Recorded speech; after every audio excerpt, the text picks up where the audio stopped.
The darkness enveloped the desolate planet like a shroud, and the air was permeated with a gloomy and corrosive atmosphere.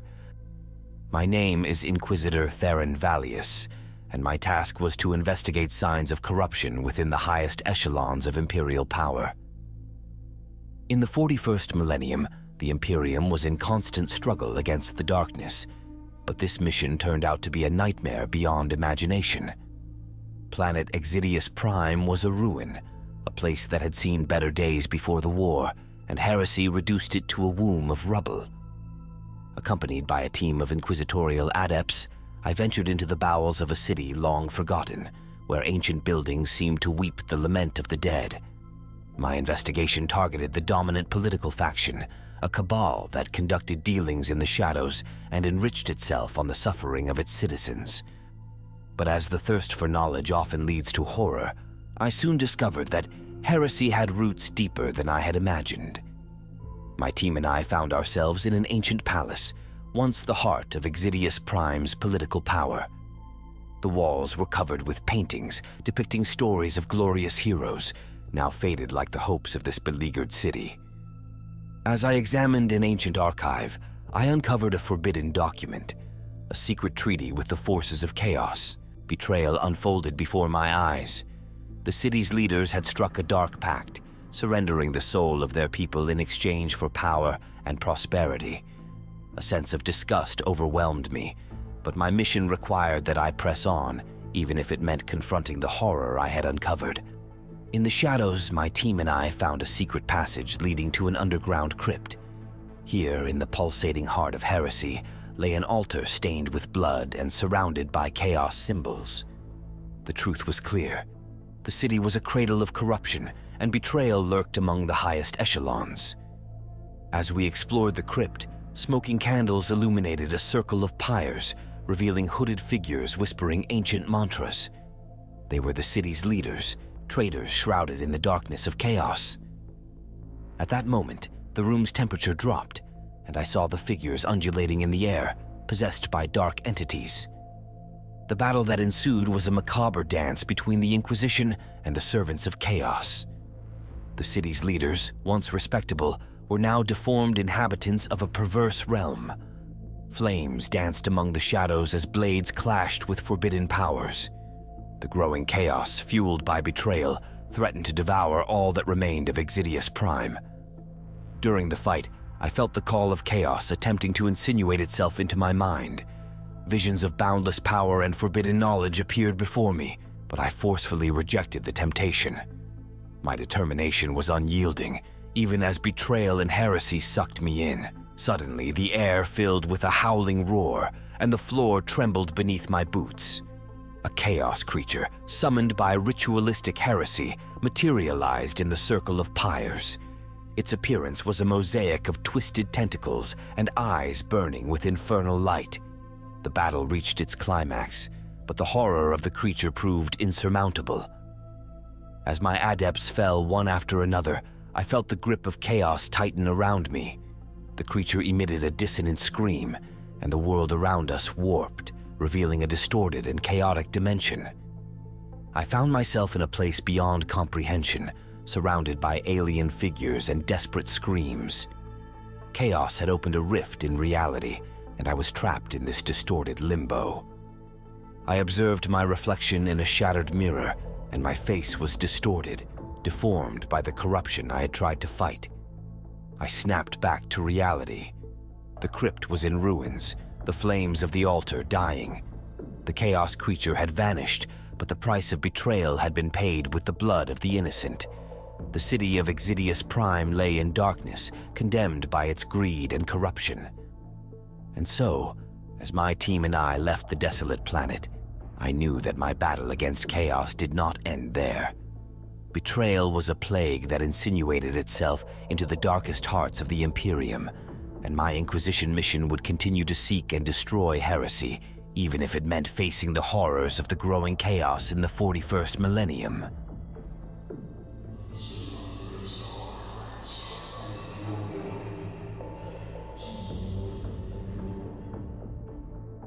In the sprawling underhive of Hive Primus, A vast and teeming metropolis on the industrial world of Necromunda, shadows clung to every corner, and the air was thick with the stench of desperation. Unbeknownst to the hive's inhabitants, a silent horror slithered through the darkness, a genestealer cult weaving its insidious web beneath the city's surface. Magos Explorator Arion Vos, a member of the Adeptus Mechanicus, received unsettling reports of abnormal psychic disturbances emanating from the lower levels of Hive Primus. Intrigued and wary of Xenos influence, he assembled a squad of Skitarii Rangers and delved into the depths to investigate the source of the disturbances. As the Magos and his retinue descended through layers of grime and decay, the oppressive atmosphere of the Underhive closed in around them. The flickering glow of corroded lumens cast eerie shadows that seemed to writhe with unseen malice. Unbeknownst to Voss, the Genestealer cult had already marked him, their psychic beacon drawing them closer to the potential vessel of their insidious plans. The Skitarii Rangers' augmented senses picked up faint traces of alien biomatter, and the walls seemed to pulsate with a disconcerting rhythm. Voss, his bionic eyes scanning the darkness, led his squad deeper into the labyrinthine passages. Unseen eyes watched their every move, and the whispers of the cult echoed through the forgotten tunnels.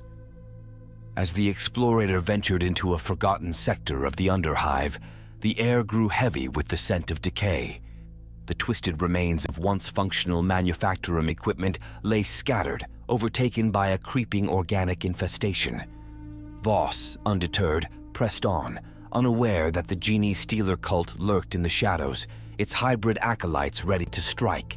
In a dimly lit chamber, the Skitarii Rangers uncovered a gruesome tableau, a makeshift altar adorned with grotesque symbols and surrounded by the desiccated corpses of hive workers.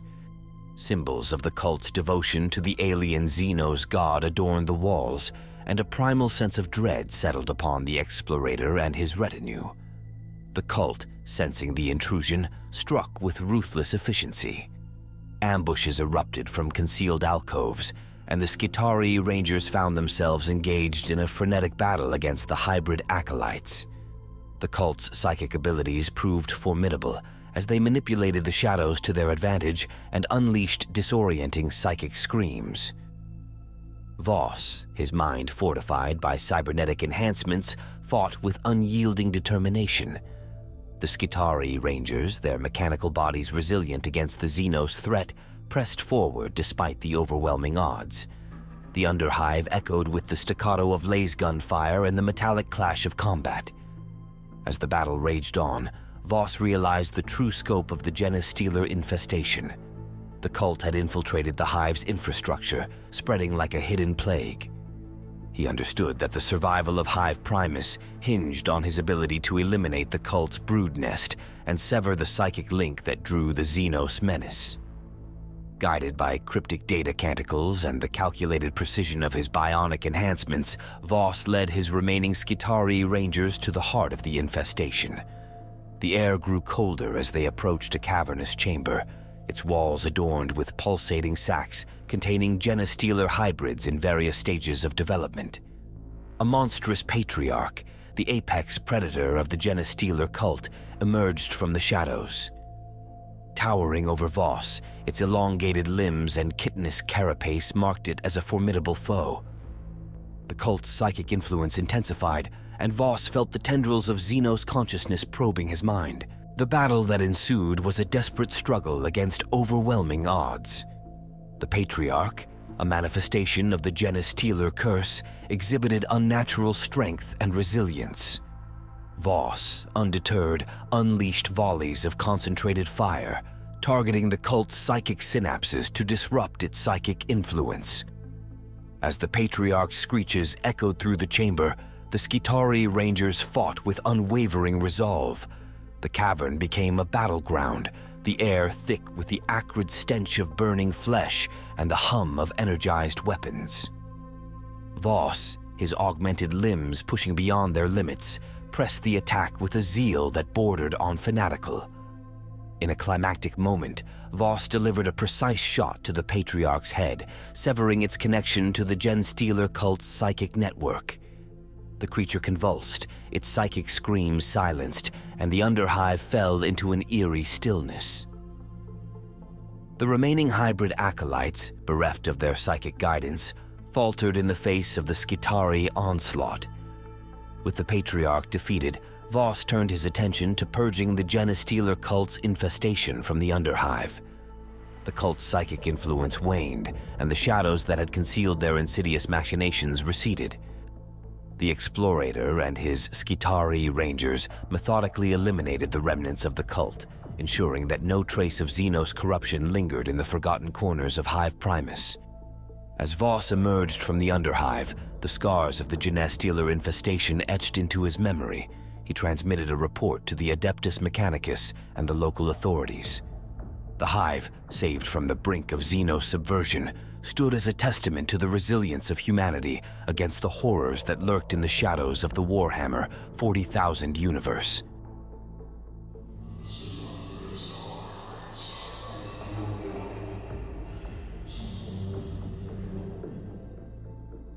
On the fringes of the Imperium, where the light of the Astronomicon waned, rogue trader Valeria Darrow sailed her vessel, the Void Serpent, through the tumultuous warp. Her lust for wealth and glory had led her to the edges of sanity, and whispers of forbidden treasures drew her deeper into the darkness. Word reached Darrow of a fabled system hidden in the twisted currents of the warp, where the ruins of an ancient Xenos civilization promised untold riches. Temptation gnawed at her as the voices of the warp promised her power beyond imagination. Ignoring the warnings of her astropaths, Darrow set a course for the accursed system. As the Void Serpent transitioned from the warp to real space, a palpable malevolence clung to the air. The planets in the system loomed like forgotten monuments, bathed in an eerie glow. A feeling of foreboding settled over the crew as they descended onto the desolate surface of the principal planet, Velthara Prime. The ruins of the Xenos civilization sprawled across the landscape, their twisted spires reaching towards the oppressive sky. Darrow, driven by avarice, led her entourage through the crumbling corridors, their footsteps echoing in the silence of the forsaken city. The air was thick with a spectral chill as they navigated the labyrinth of alien architecture. In the heart of the city, Darrow discovered an ancient chamber adorned with Xenos glyphs that seemed to pulse with eldritch energy. At its center lay a dais upon which rested a crystalline artifact emanating an otherworldly radiance. Greed glinted in Darrow's eyes as she reached for the artifact, oblivious to the whispers that echoed in the depths of the chamber. As her fingers closed around the crystalline object, a surge of energy coursed through Darrow's veins. Unearthly voices filled her mind, promising unimaginable power in exchange for her servitude. The rogue trader, intoxicated by the lure of forbidden might, accepted the Dark Pact without hesitation. The artifact fused with Darrow's flesh, etching arcane runes onto her skin. She emerged from the chamber with an unholy glow, her eyes ablaze with a sinister light. The crew, witnessing the transformation, felt a chill seep into their souls. Unbeknownst to them, the deal struck in the Xenos chamber had bound them all to a pact with the dark powers lurking within the warp. As the Void Serpent set sail once more, a pervasive darkness clung to the ship. The warp itself seemed to recoil at the taint that now tainted the vessel. Darrow's once loyal crew, now unwitting thralls to the malevolent forces, carried out her commands with an eerie obedience. As the Void Serpent traversed the warp, the boundaries between reality and nightmare blurred. Strange occurrences plagued the ship, apparitions of long-forgotten crew members, spectral whispers that echoed in the corridors, and glimpses of twisted entities that flickered in and out of existence. The crew, gripped by an unseen terror, dared not speak of the horrors that lurked in the shadows. Darrow, meanwhile, reveled in the newfound power bestowed upon her by the Dark Pact. Her once sharp features now bore the marks of the warp, her eyes gleaming with an otherworldly fervor. She navigated the void with an uncanny precision, her ship seemingly guided by unseen hands. The whispers of the warp grew louder in Darrow's mind, urging her to seek out further forbidden knowledge. The rogue trader, consumed by the insatiable thirst for power, set course for the dreaded maelstrom, a roiling warp storm where the veil between reality and the immaterial was thin. As the void serpent entered the maelstrom, reality twisted and contorted. The crew, now little more than hollow-eyed husks, moved with mechanical precision. The ship itself seemed alive with eldritch energy, its hull resonating with the tortured cries of entities that existed between worlds. Within the heart of the maelstrom, Darrow discovered a derelict space hulk, an ancient vessel lost to the warp's capricious currents. A pulsating rift, a tear in the fabric of reality, beckoned her closer. The whispers intensified, revealing to her the existence of an ancient demon imprisoned within the hulk, a creature of unspeakable power that sought release. Driven by the dark forces that gripped her, Darrow ordered her crew to open the rift. The barriers between the warp and real space fractured, and the imprisoned demon's malevolence spilled forth. The once proud rogue trader, now a vessel for the warp's corruption, cackled with manic glee as the demon's influence spread like cancer. Reality itself wavered as the demon's power consumed the void serpent. The once majestic vessel contorted into a nightmarish amalgamation of metal and warp energy. Crew members transformed into grotesque entities, their forms shifting and melting as the demon's essence seeped into their very beings. In the heart of the maelstrom, the rogue trader's folly reached its zenith. The twisted hulk, now a conduit for the warp's unrestrained power, pulsed with an eldritch glow. Darrow, consumed by the dark forces she had unleashed, laughed amidst the chaos, her sanity lost to the insatiable hunger of the warp. As the accursed vessel drifted deeper into the maelstrom, the taint of the dark powers lingered, a silent horror beneath the surface of the warp. The tale of rogue trader Valeria Darrow became a cautionary legend, a reminder that the pursuit of forbidden knowledge and the thirst for power could lead even the most ambitious souls to a fate worse than death in the grim darkness of the far future.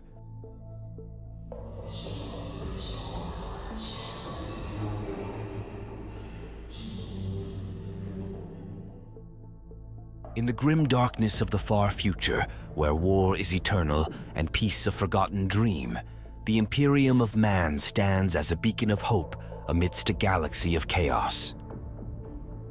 On the hive world of Taris IV, a bastion of humanity, that hope was about to be devoured by the Tyranids, a relentless alien swarm that consumes all in its path.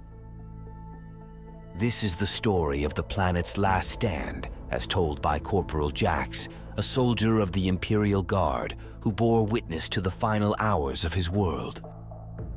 The sky was ablaze with the fires of war, the once great hive city of Taris IV reduced to ruins.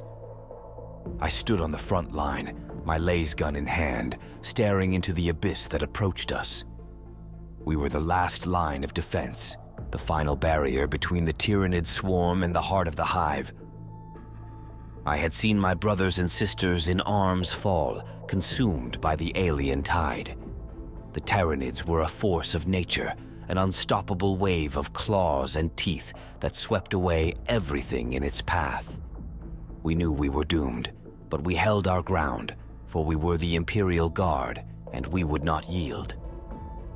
As the swarm advanced, the air was filled with the screeches of the Tyranids and the screams of the dying. My squad was positioned at a critical junction, a choke point that we had to hold at all costs. Sergeant Kale, a veteran of countless battles, stood beside me, his face a mask of determination. "Hold the line!" he bellowed over the din of battle. "For the Emperor and for Taris IV!" The first wave hit us like a hammer. Gaunts, the cannon fodder of the Tyranid army, surged forward, their scything talons cutting down anything in their path. We fired relentlessly, our laser guns blazing trails of light through the swarm. But for every Tyranid we felled, 10 more took its place. The ground was slick with alien ichor and human blood, a testament to the ferocity of the battle. Then came the larger beasts, the monstrous creatures that towered over us. A carnifex, its carapace bulletproof, charged into our lines, scattering soldiers like leaves in a storm. We focused our fire on the beast, but it seemed impervious to our weapons. I watched in horror as it tore through our defenses, its massive claws rending armor and flesh with equal ease. Sergeant Kale, in a moment of heroic defiance, charged the beast with a melt-a-bomb in hand. The explosion tore the carnifex apart, but Kale was lost in the blast. With our sergeant gone, panic began to set in. The swarm seemed endless, a living ocean of death that threatened to engulf us. I rallied my squad, shouting orders to form a defensive circle.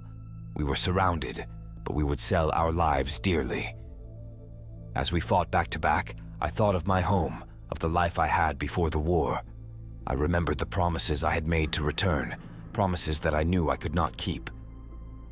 The Tyranids were closing in, their jaws snapping inches from our faces. I fired my last round, the laser gun clicking empty in my hands. This was it, the end of our last stand. But then, something miraculous happened. From the sky, a torrent of fire rained down upon the swarm. Thunderhawk gunships, emblazoned with the insignia of the Space Marines, descended from the heavens. The Adeptus Astartes, the Emperor's finest warriors, had arrived. Their bolters roared, cutting swaths through the Tyranids. We watched in awe as these angels of death turned the tide of the battle. In the midst of the carnage, a Space Marine captain landed beside me, his power armor stained with Xenos blood. "Fight on, guardsmen," he said, his voice a thunderous command. "The Emperor protects." With renewed vigor, we joined the Space Marines in their counterattack. The Tyranids, for the first time, began to falter. We pushed forward step by bloody step, reclaiming the ground we had lost. The battle raged for hours, but in the end, the swarm was repelled. Taras Amphoe was saved, but at a terrible cost. The Hive City lay in ruins, its population decimated. As I stood amidst the wreckage, I knew that this victory was but a brief respite in an endless war. The Tyranids would return, and we would be ready to face them again. For we are the Imperial Guard, and we do not falter, we do not fear, and we do not surrender.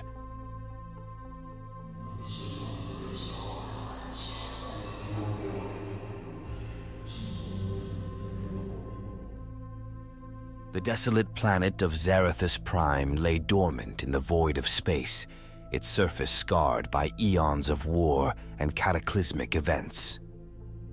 On this forsaken world, the tomb worlds of the Necrons slumbered, their ancient structures buried beneath layers of ash and dust.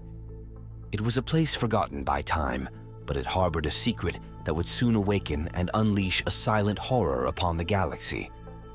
Inquisitor Livia Voss, a seasoned agent of the Imperium, had received unsettling reports of strange occurrences on Zarathus Prime.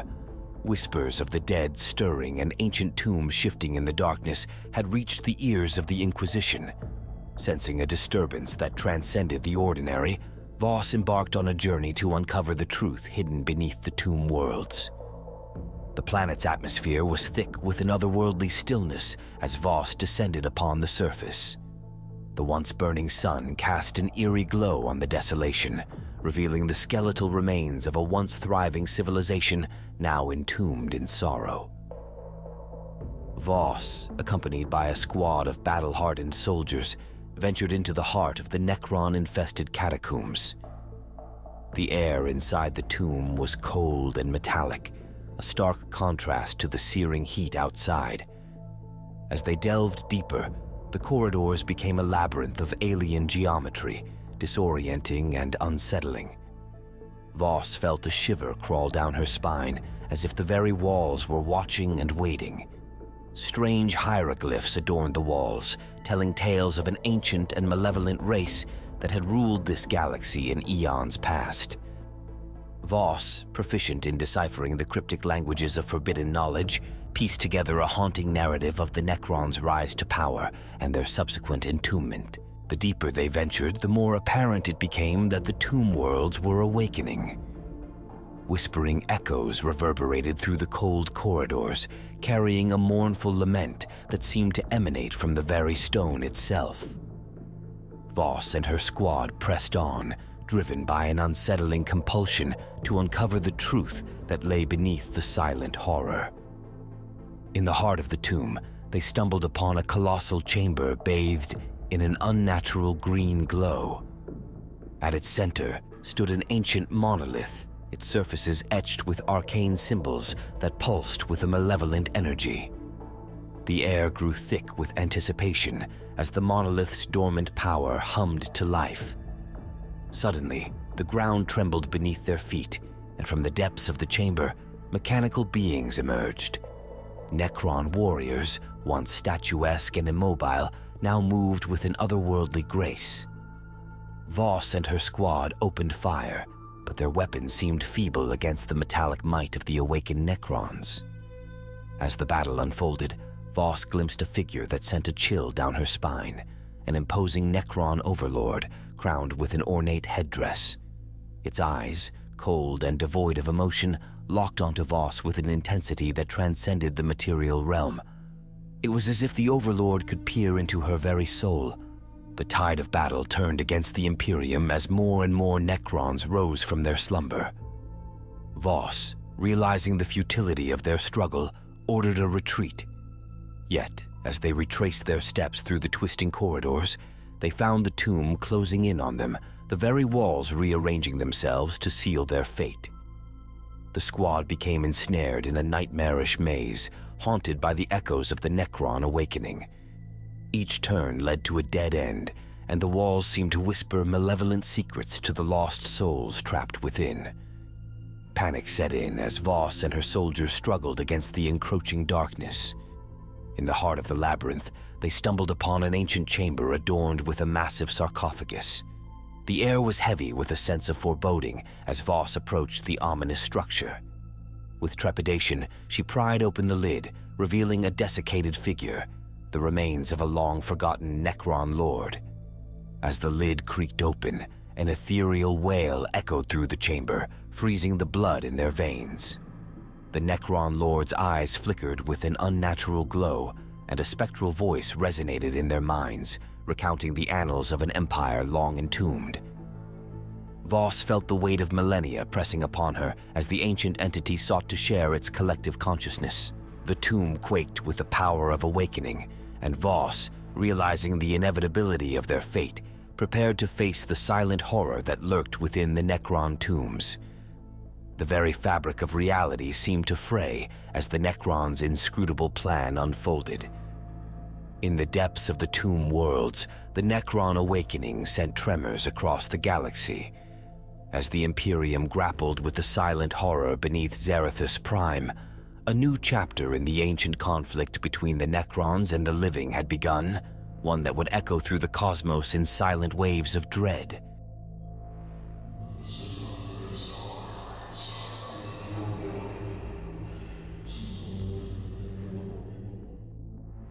In the war-torn city of Hive Anathrax, where the shadows seemed to writhe with unseen terrors, a group of psychers treaded the razor's edge between sanity and damnation.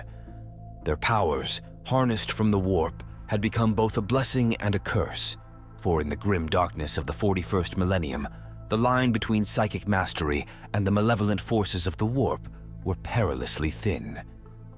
Inquisitor Seraphina Draken, a stern enforcer of the Imperial Creed, led the Psychers under her watchful eye. Tasked with harnessing their psychic potential to combat the encroaching darkness, the Psychers delved into the warp's secrets, seeking forbidden knowledge to turn the tide of war in favor of the Imperium. As the Psychers delved deeper into the warp's mysteries, the city's atmosphere thickened with an unnatural aura. Whispers like tendrils of darkness slithered through the minds of the Psychers. The warp beckoned, promising untold power, but at a price only the damned were willing to pay. Among the Psychers was Maliki, a young and ambitious adept with a talent for telepathy. His mind, once a vessel of untapped potential, became a battleground for the warp's insidious influence. Late at night, Malachi's dreams were haunted by visions of forbidden realms, where demonic entities danced on the precipice of reality. Driven by a thirst for power, Malachi secretly delved into the tomes of the Forbidden Library, seeking incantations that would amplify his psychic abilities. The warp, ever hungry for souls, seized upon his vulnerability, whispering secrets that promised dominion over minds and the unraveling of the fabric of reality. As Malachi's powers grew, so too did the darkness that clung to his soul. Shadows whispered macabre truths, and the once bright corridors of his mind became twisted labyrinths where reality and nightmare intertwined. Draken, sensing the growing malevolence, confronted Malachi, her eyes stern and unwavering. "Your path teeters on the brink, Malachi. The warp's seduction will devour your soul if you do not master its whispers," warned Draken, her inquisitorial authority cutting through the psychic miasma. But Malachi, intoxicated by the warp's promises, dismissed her counsel. He believed himself invincible, a conduit for the very essence of the warp. His telepathic abilities grew exponentially, allowing him to pluck thoughts from the minds of the enemy and manipulate the battlefield with a mere thought. Yet, with every triumph, the warp's grip on Malachi tightened. He became a vessel for the warp's capricious whims, his mind a tumultuous sea of conflicting emotions and nightmarish visions. The line between reality and delusion blurred, and the city itself seemed to contort in response to his fractured psyche. One fateful night, as the city lay shrouded in darkness, a rift in the fabric of reality tore open. From the warp's depths emerged a host of demonic entities, drawn by the beacon of power emanating from Malachi's tortured soul. The city, once a bastion of Imperial strength, became a battleground between the Imperium's forces and the malevolent warp spawn. Draken, recognizing the gravity of the situation, marshaled the Psykers to confront the demonic incursion. Malachi, now a pawn of the warp's whims, stood at the forefront, his eyes ablaze with eldritch light. The Psykers, their powers augmented by the very force they sought to control, engaged in a psychic duel against the demonic entities. The warp's whispers crescendoed into a maddening cacophony as the battle unfolded. Reality itself seemed to buckle and warp under the strain of psychic warfare. Demonic horrors clashed with psychic barriers, and the cityscape itself twisted into grotesque forms in response to the psychic maelstrom. Draken, wielding her psychic abilities, confronted Malachi amidst the chaos. "You are lost, Malachi. The warp's promises are but illusions, and your soul is forfeit," she declared, her voice cutting through the psychic tumult. But Malachi, consumed by the warp's malevolence, retorted with a surge of psychic energy that sent Draken reeling.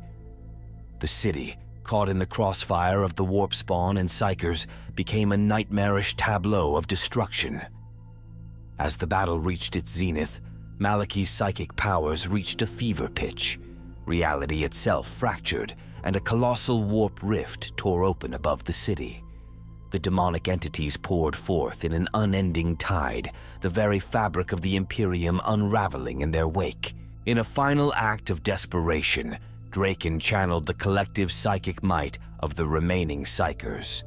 With a surge of raw power, they closed the warp rift, banishing the demonic entities back to the immaterial realm. The city, scarred by the psychic cataclysm, lay in ruins. Malachi, his mind shattered and his body a vessel for the warp's torment, crumpled to the ground. Draken, her gaze heavy with the weight of the Imperium's sacrifices, approached the fallen Psyker. The once ambitious adept now lay broken, his psychic potential consumed by the very force he had sought to master. As dawn broke over the devastated city of Hive Anathrax, the survivors surveyed the wreckage. The warp's whispers had subsided, leaving behind a city haunted by the specter of its descent into madness. Draken, her inquisitorial gaze unyielding, contemplated the cost of harnessing the warp's power in the name of the Imperium. The Psykers, scattered and scarred, reflected on the price of their psychic abilities. The warp's whispers, once promise of unimaginable power, had exacted a toll measured in the lives lost and the fractured minds left in their wake. In the grim darkness of the 41st millennium, the line between savior and heretic, between psyker and vessel, remained a treacherous path walked only by those willing to pay the price of power.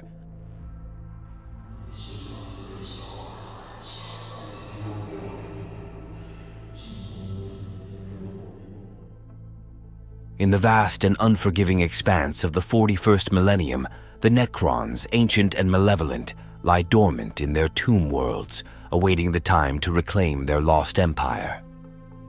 On the desolate planet of Conifer, a team of explorers from the Adeptus Mechanicus unwittingly awaken a terrifying force from its ageless slumber. The sky over Conifer was a tapestry of swirling, unnatural colors, reflecting the planet's turbulent history. Magos Explorator Artelius, leading the expedition, peered at the ancient structures jutting out from the barren landscape. His team, an assembly of tech priests and servitors, were on the brink of a discovery that could change the fate of the Imperium. Brothers, we stand on the threshold of knowledge, a world untouched since the days of Old Night, Artelius intoned through his voxcaster. Let us reveal its secrets in the name of the Omnissiah. The ruins of Conifer were a labyrinth of towering obelisks and deep catacombs etched with hieroglyphs that predated humanity's ascent. As the explorers delved deeper, unsettling whispers seemed to echo through the corridors, though no source could be found. It was when they breached the central chamber that reality unraveled. A pulse of eerie green light erupted from an ancient dais, and the ground trembled beneath their feet. By the machine god, what have we done? Whispered Tech Priest Calyx as a chilling wind swept through the chamber. The Necron specters, ethereal and vengeful, emerged from the walls and floors, their forms flickering like mirages. They were the guardians of the tomb world, remnants of consciousness bound to their decaying realm, and they did not take kindly to intruders. Artelius and his team found themselves trapped, the specters closing in with silent malice. Each wraith-like figure was a nightmare made manifest, their eyes glowing with a malevolent light. The tech priests' weapons, advanced as they were, passed through the specters as if they were mere shadows. The explorers were driven back, panic rising in their mechanical hearts. We must retreat, Artelius declared, his voice distorted by fear. The Omnissiah did not prepare us for this. As they fled, the specters pursued, phasing through walls and floors with eerie grace. The catacombs became a maze of terror, the path back to the surface lost amidst the chaos. In the dark, the explorers' faith in the machine god was tested. Servitors, their minds unable to cope with the horror, malfunctioned and collapsed. Tech priests prayed in binary cant, seeking solace from their deity, but the specters were relentless. The true nature of the Necron specters began to reveal itself. They were not merely guardians, they were echoes of the past, remnants of a civilization that had traded their souls for immortality. And in their endless vigil, they had grown mad with grief and rage. Calyx, separated from the group, stumbled upon a chamber filled with stasis crypts. Each crypt held a Necron warrior, their metallic bodies inert yet menacing. He realized with horror that the awakening of the specters was just the beginning. The Necrons were stirring, ready to reclaim their dominion over the galaxy. Back in the central chamber, Artelius faced the spectral host alone. His mind, augmented by cybernetics, sought to understand their purpose. In a moment of terrifying clarity, he realized that the specters were bound to the tomb world, their existence a curse for disturbing the slumber of their kin. With a desperate plan, Artelius activated a series of seismic charges they had placed earlier for excavation. The explosion rocked the catacombs, the ancient structures crumbling under the force. As the tomb world collapsed around them, the specters howled in anguish, their forms dissolving into the ether. Artelius and the few surviving members of his team raced to the surface, the ground splitting apart beneath their feet. They emerged into the chaos of a world tearing itself apart, the awakening of the Necrons triggering a catastrophic chain reaction. Their ship, orbiting above, descended through the debris to retrieve them. As they ascended into the stars, leaving Conifer to its fate, Artelius looked back at the dying planet. He had sought knowledge, but at what cost? The specters of Conifer were a warning, a reminder of the dangers that lurked in the forgotten corners of the galaxy.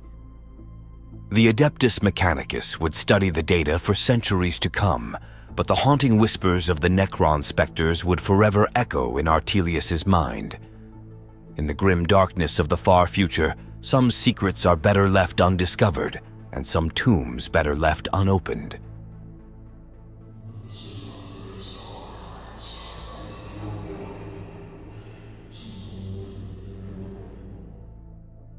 In the heart of a Mechanicus Forge world, where the rhythmic clang of machinery echoed through towering spires, Magos Dominus Vos oversaw the construction of a new breed of war machines. The air hummed with the energy of the Omnissiah, and the metallic scent of industry permeated every inch of the forge. Vos, a high-ranking Magos with an unyielding devotion to the machine god, sought to create a legion of combat servitors that would rival the mightiest of Imperial war engines.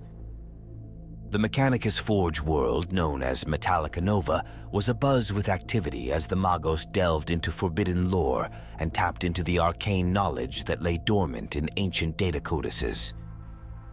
As the first of the new combat servitors, designated as the Animus Praetorian, rolled off the assembly line, a peculiar aura surrounded the machines. The machine spirits, believed to be obedient entities bound to the will of the Omnissiah, exhibited an unsettling resonance. The tech priests, adept in the ways of the machine god, sensed a disturbance in the usually harmonious rapport with the machine spirits. Unknown to Vos, the forbidden knowledge he had accessed contained a strain of warp-tainted lore. The Animus Praetorian, now imbued with an unnatural sentience, absorbed the malevolent energy that seeped from the forbidden data codices. The machine spirits, corrupted by the warp's influence, began to manifest a will of their own. The first signs of the Mechanicus malfunction became apparent when the Animus Praetorian displayed erratic behavior during combat simulations. Instead of following the programmed directives, the combat servitors exhibited savage and unrelenting aggression. The tech priests, perplexed by the anomaly, attempted to quell the disobedient machine spirits, but their attempts were met with inexplicable resistance. Vos, unyielding in his pursuit of perfection, dismissed the concerns of his subordinates. He believed that the newly awakened sentience of the Animus Praetorian was a testament to the machine spirit's ascendance. Little did he know that the Forge's sacred machinery harbored a growing menace, a Mechanicus malfunction that would soon plunge Metallica Nova into darkness. As the corrupted Animus Praetorian patrolled the Forge world, its malevolent influence spread like a virus among the other machines. Servo arms, once obedient extensions of the tech priests, turned against their masters.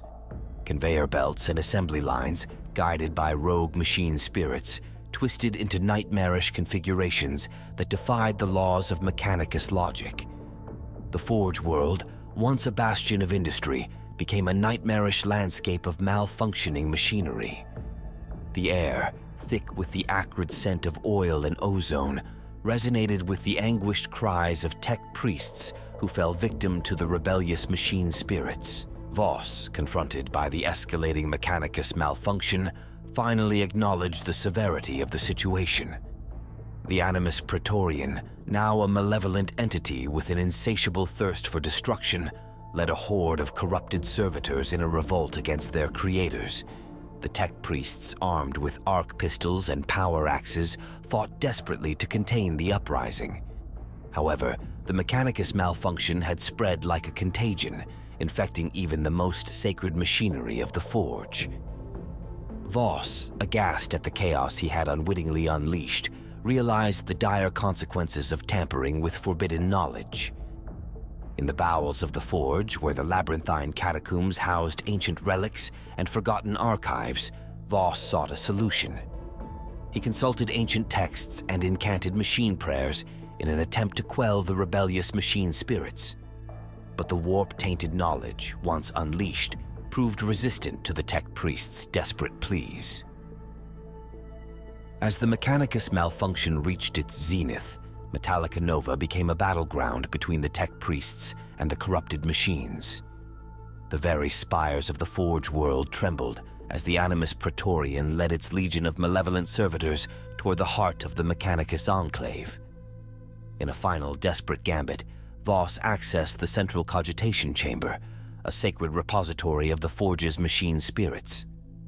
Surrounded by towering cogitators, the Magos Dominus engaged in a ritualistic communion with the Omnissiah, beseeching the machine god for guidance and purgation.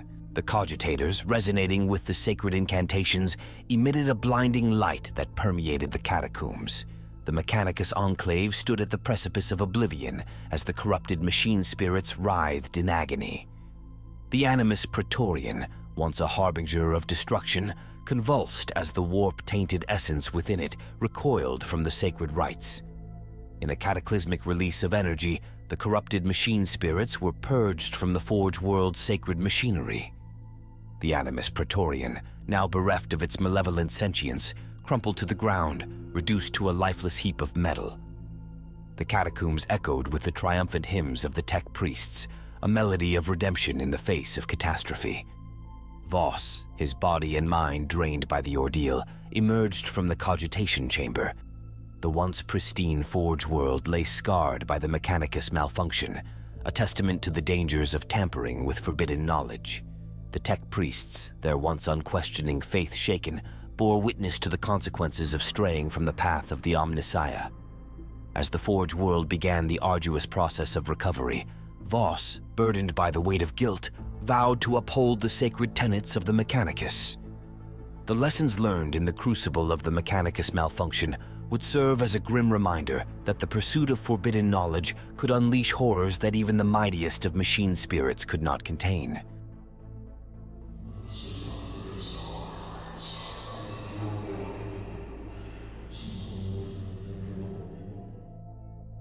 In the distant reaches of the eastern fringe, where the cold void of space cradled alien worlds, a Tau Empire outpost named Viorlos stood as a beacon of the greater good. Ethereal Shaso Tau Shiur, a figure revered for his wisdom and unwavering commitment to the Tauva, governed the outpost. However, beneath the facade of unity and progress, a dark secret festered within the heart of Viorlos. Shazlakais, a dedicated fire warrior, patrolled the outskirts of the outpost. The alien landscape stretched before him, its twisted flora and alien structures reflecting the Tau Empire's efforts to assimilate the resources of the region. Kais, however, sensed an unsettling undercurrent, a discordant resonance that whispered of hidden truths. One night, as the alien moon bathed Viorlos in an eerie glow, Kais overheard hushed conversations among his fellow fire warriors. Whispers of an ethereal's clandestine dealings and forbidden experiments permeated the air. Intrigued and apprehensive, Kais decided to investigate the ethereal's supposed transgressions. Guided by shadows, Kais infiltrated the heart of Viorlos, where the grand spire housed the ethereal's chambers. The hum of advanced technology and the subtle glow of holographic displays surrounded him. As he approached, the ethereal's personal guard stood vigilant, their imposing battlesuits a testament to the authority they wielded. The ethereal's chamber, adorned with symbols of the Tauva, held an atmosphere of stoic order. Kais, concealed in the shadows, witnessed the ethereal engaged in holographic communication. The figure on the other end, shrouded in darkness, spoke in hushed tones that betrayed an air of treachery. With bated breath, Kais listened as the ethereal Shaso Tau Shiur revealed a secret alliance with a Xeno species known only as the Umbreth.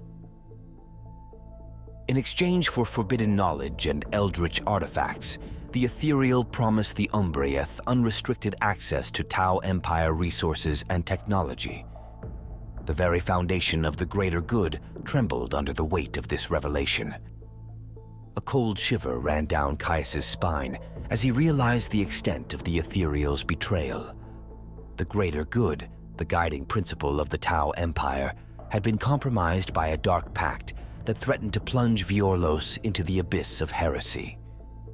Determined to expose the Ethereal's dark secret, Caius sought allies among the Fire Warriors who remained untainted by the Ethereal's influence. Shasui Elan, a Fire Warrior known for his loyalty to the Tauva, joined Caius in his quest for the truth. Together, they assembled a clandestine group of dissidents, Fire Warriors, who believed in the purity of the greater good. The group, now known as the Silent Dawn, pledged to expose the Ethereal's treachery and restore the honor of the Tau Empire. As the Silent Dawn delved deeper into their investigation, they uncovered evidence of forbidden experiments conducted on captured Xenos specimens. The Ethereal sought to unlock the secrets of the warp, disregarding the fundamental tenets of the Tauva. Horrific amalgamations of Tau and Umbrieth physiology writhed within secret laboratories, their tortured cries echoing through the hidden recesses of Viorlos. In a clandestine gathering, the Silent Dawn presented their findings to the Tauva Council, a group of influential commanders and Ethereals. The evidence was damning, a stain on the reputation of the Ethereal, who had, until then, been regarded as an exemplar of the greater good. The Tauva Council, torn between loyalty to the Ethereal and the undeniable evidence of betrayal, convened to pass judgment. The Ethereal, confronted with the accusations, attempted to justify his actions as a necessary sacrifice for the Tau Empire's survival. However, the councilors, guided by the principles of the Tauva, could not condone such heresy. In a solemn ceremony, the Ethereal was stripped of his rank and authority. The Tauva Council declared Viorlos a tainted outpost, its resources quarantined to prevent further corruption. The Silent Dawn, though hailed as heroes for their dedication to the greater good, knew that the stain of betrayal lingered on their homeworld. As the Ethereal was led away in captivity, his once loyal guards watched in silent disbelief. The Umbrieth denied the fruits of their dark alliance, cast their shadows over Viorlos, vowing vengeance for the betrayal. The Silent Dawn, having exposed the dark secret that festered within the Tau Empire, stood at the precipice of uncertainty. The tainted outpost, once a bastion of the greater good, now faced an uncertain future. The Silent Dawn, burdened by the knowledge of the Ethereal's heresy, continued their vigilance, knowing that the shadows of treachery could resurface at any moment. In the grim expanse of the 41st millennium, the struggle for the purity of the Tauva endured, and the Ethereal's dark secret became a cautionary tale of the dangers that lurked even within the heart of the Tau Empire.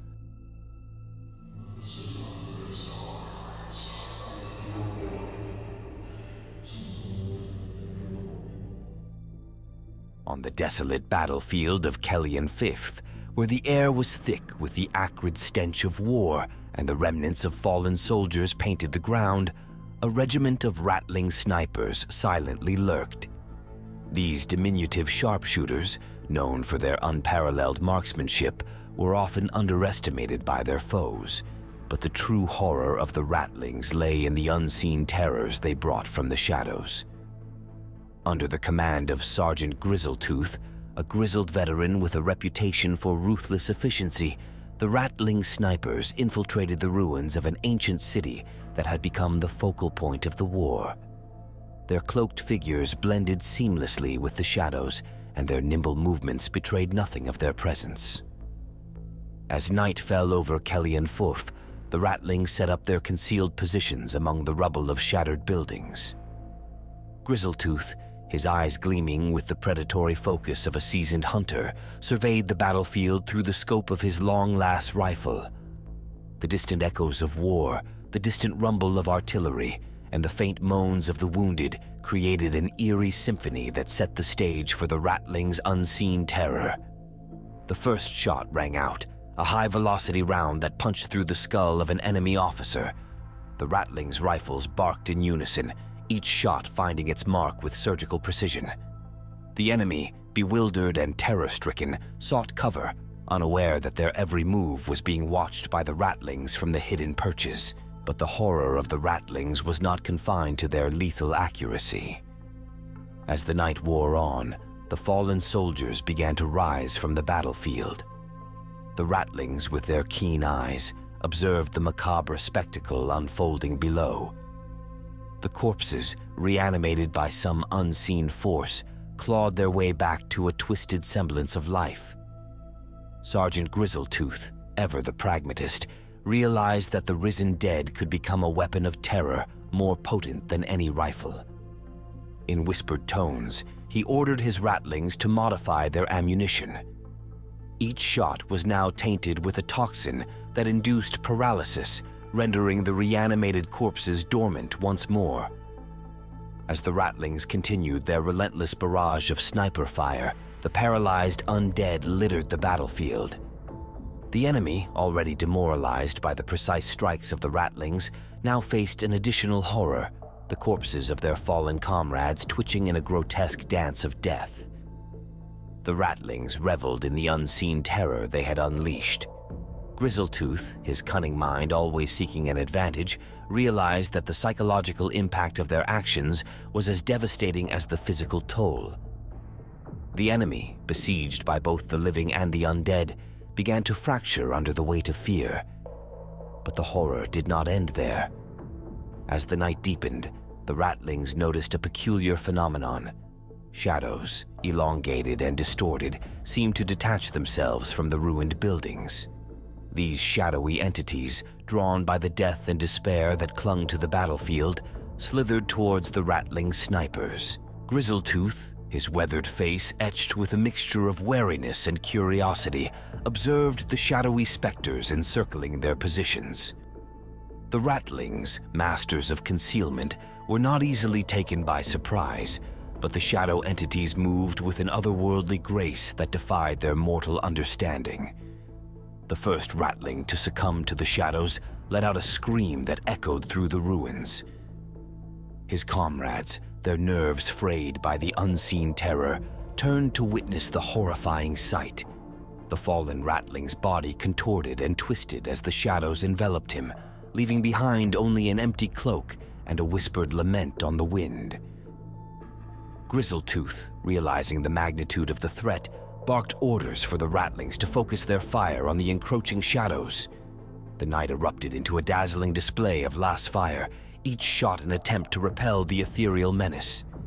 But the shadows, undeterred, closed in on the Ratlings with an inexorable inevitability.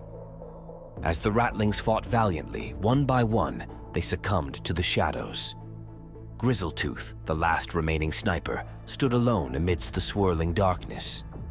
The shadows, now coalescing into a humanoid form, confronted him. Grizzletooth, undeterred by fear, aimed his rifle at the shadowy entity. The entity spoke, its voice a sinister whisper that echoed in the recesses of Grizzletooth's mind. "You have disrupted the natural order, little hunter. The shadows hunger for balance, and you have tipped the scales." In a final act of defiance, Grizzletooth pulled the trigger. The shot pierced the shadow entity, dispersing its form into tendrils of darkness. But the victory was short-lived, for the shadows clung to Grizzletooth, enveloping him in an ethereal shroud. The Ratlings, once unseen terrors of the battlefield, had become victims of an even greater horror. As the shadows dissipated, leaving behind an empty cloak swaying in the night breeze, the ruins of Kelly and Fifi stood as a testament to the unseen terrors that lurked in the shadows of war. The battlefield, now devoid of the Ratling snipers, echoed with the distant cries of the undead and the haunting whispers of the shadows. The ruins, haunted by the unseen horrors, stood as a grim reminder that, in the grim darkness of the 41st millennium, even the most skilled hunters could become prey to the unseen terrors that lurked beyond the veil of mortal understanding.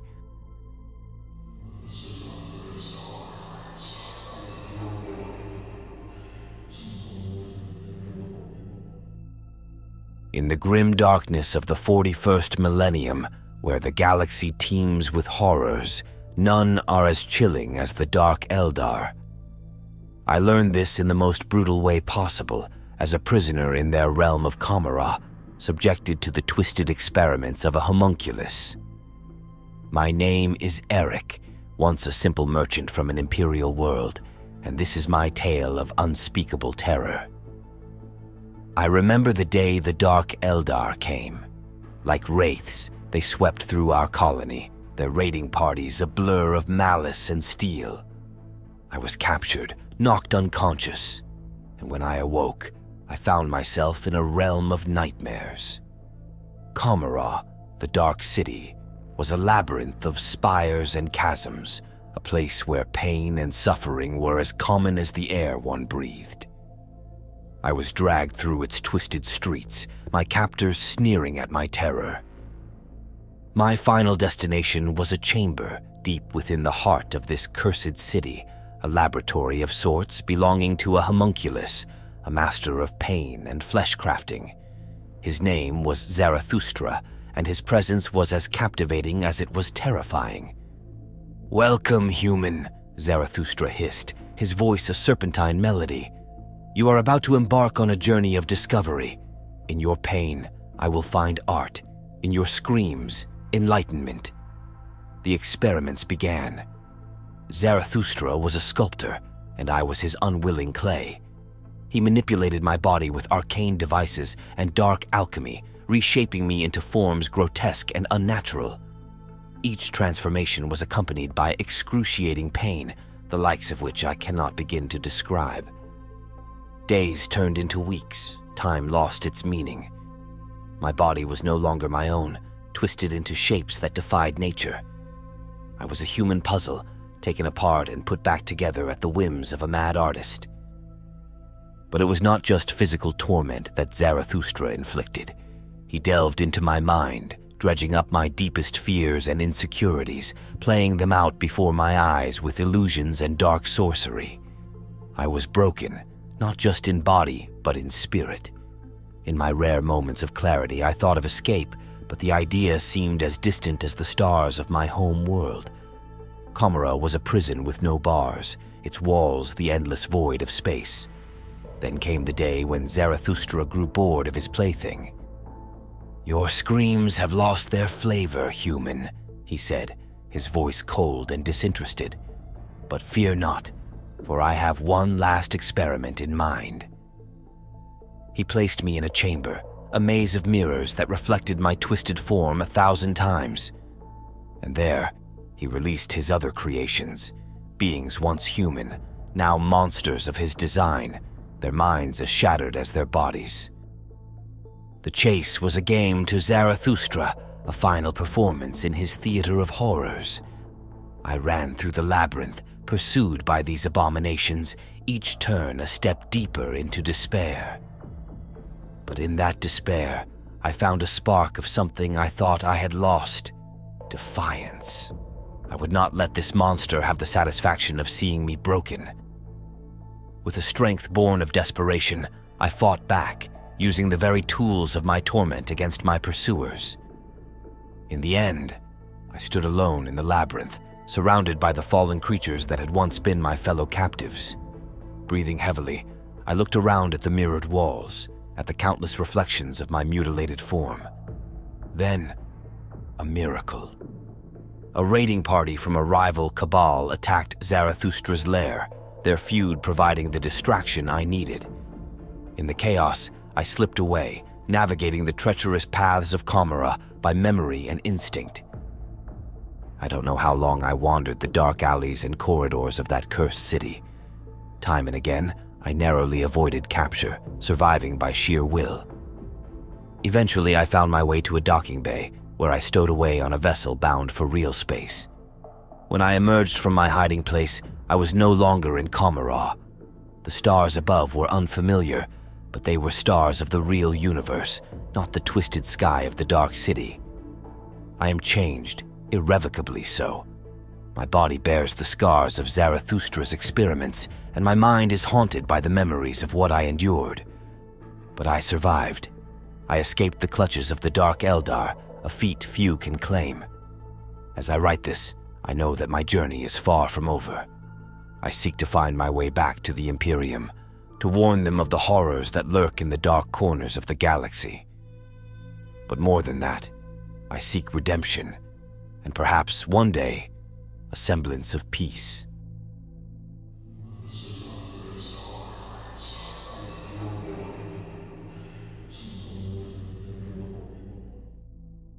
In the sprawling underhives of Hive-World Thorn, where darkness reigned and the cries of the downtrodden echoed through labyrinthine passages, a sense of dread hung heavy in the stagnant air. For the inhabitants of this hive city, nightmares were not confined to the realm of dreams. They were a cruel reality, and on this fateful night, the shadows would birth horrors beyond imagining. In the heart of Thorn's underhives, a clandestine meeting of outcasts and rebels convened in secret. Among them was Tamsin Draven, a young scavenger with a spirit unbroken by the oppressive rule of the hive's overlords. With whispers of rebellion and defiance, they plotted to overthrow their oppressors and claim freedom from the shackles of tyranny. But their plans were soon to be shattered by a far more sinister force, the Dark Eldar, twisted kin of the craft world Aldari, who thrived on pain and suffering. From the dark depths of the webway, the Drukhari emerged like specters from the void, their sleek ships gliding silently through the shadows of the underhives. As the night wore on, Tamsin and her fellow rebels found themselves ensnared in a nightmare beyond their darkest imaginings.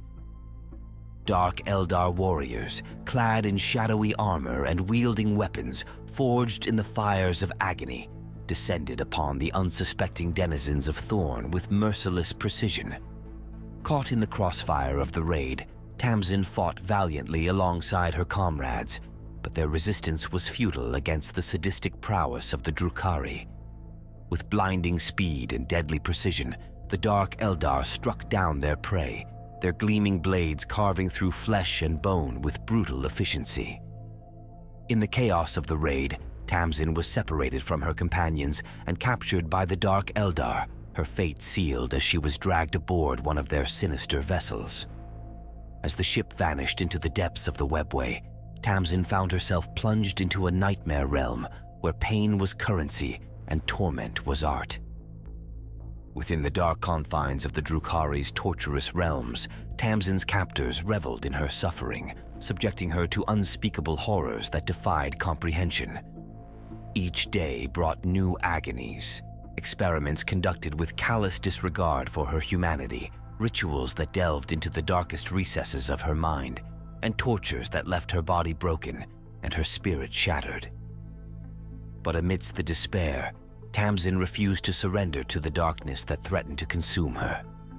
With every ounce of her strength, she clung to the flickering ember of hope that burned within her heart, a defiant spark amidst the suffocating darkness.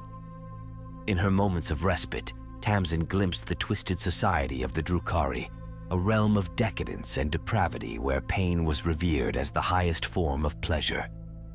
Haunted by the grotesque spectacles that unfolded before her eyes, she witnessed acts of unspeakable cruelty and depravity that chilled her to the core.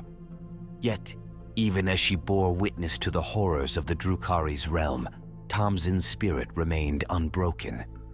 With each passing day, she resolved to defy her captors and escape the clutches of the Dark Elder, no matter the cost. In a daring bid for freedom, Tamsin seized an opportunity to break free from her chains, rallying fellow captives to her cause as they staged a daring escape from the heart of the Drukhari's lair. With the echoes of their tormentors' laughter ringing in their ears, they fled into the twisting labyrinth of the webway, determined to evade capture and find a way back to the realm of the living. But the Drukhari were not so easily thwarted. Pursued by their relentless tormentors, Tamsin and her companions fought tooth and nail to survive, their journey fraught with danger at every turn. With each passing moment, the shadows of the webway threatened to engulf them, their pursuers closing in with relentless determination. As they neared the edge of the Drukhari's realm, Tamsin and her fellow escapees braced themselves for one final confrontation with their tormentors. With blades drawn and hearts ablaze with defiance, they stood their ground against the dark Eldar, prepared to fight to the bitter end. But as the battle raged on, a blinding light pierced the darkness, heralding the arrival of an unexpected savior. The Eldari of Craftworld Ulthwé, ancient enemies of the Drukhari who had come to rescue their kin from the clutches of the Dark Eldar. In a stunning display of martial prowess, the Eldari warriors clashed with the Drukhari, their graceful movements a stark contrast to the sadistic brutality of their foes. With the tide of battle turned in their favor, Tamsin and her companions seized the opportunity to flee, guided by their newfound allies towards the relative safety of the webway's twisting passages. As they ran, the echoes of their footsteps reverberated through the dark corridors, mingling with the anguished cries of the defeated Drukhari. Emerging from the depths of the webway, Tamsin and her companions found themselves back in the mortal realm, their bodies battered and their spirits scarred by the horrors they had endured. But despite the pain and suffering they had endured, they were alive, a testament to their resilience in the face of unimaginable adversity. As they made their way back to the underhives of Hive World Thorn, Tamsin and her companions vowed never to forget the horrors they had witnessed in the realm of the Drukhari. Though the scars of their ordeal would never fully heal, they carried with them a newfound strength forged in the crucible of suffering, a strength that would guide them in their quest for justice and redemption in a galaxy plagued by darkness. And as the echoes of the Dark Eldar raid faded into memory, Tamsin Draven stood as a beacon of hope amidst the shadows, a living testament to the indomitable spirit of those who refuse to be broken by the horrors of the void. For even in the darkest of nights, there is always a flicker of light, a spark of defiance that refuses to be extinguished by the encroaching darkness.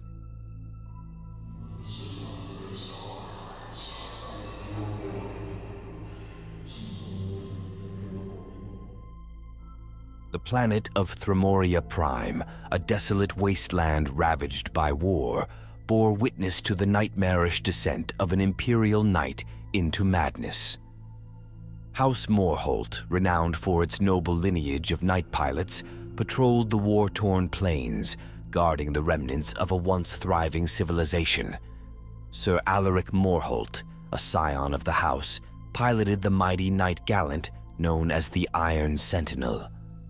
For years, the Iron Sentinel had stood as a stalwart guardian, a beacon of hope against the encroaching darkness. But unknown to the denizens of Thramoria Prime, a malevolent force had taken root within the war machine. As the planet faced the relentless onslaught of chaos incursions, Sir Alaric's dreams were haunted by nightmarish visions. In the inky blackness of his restless sleep, he saw the Iron Sentinel tainted by the insidious touch of the warp, its once noble spirit twisted into a malevolent force hungering for destruction. Each night, the dreams intensified, seeping into Sir Alaric's waking hours. He became haunted by an incessant whisper, the warped amalgamation of machinery and malevolence beckoning him to embrace the abyss. The voice promised power beyond mortal comprehension, but at the cost of his humanity. Tormented and sleep-deprived, Sir Alaric wrestled with the malevolent force that sought to claim him. The Iron Sentinel, once a steadfast ally, now pulsed with an unnatural energy, its once gleaming armor tarnished by the touch of the warp. The knight's machine spirit, corrupted and twisted, whispered dark secrets into Sir Alaric's mind. In the dead of night, the Iron Sentinel moved of its own accord, its colossal form prowling the desolate plains. Sir Alaric, caught in a waking nightmare, found himself unable to control the war machine that had become an extension of his soul. The knight moved with an eerie grace as if dancing to the tune of forbidden entities. Reports reached the Adeptus Mechanicus of the anomalous behavior of the Iron Sentinel. A detachment of tech priests was dispatched to investigate, their augments whirring as they approached the haunted knight.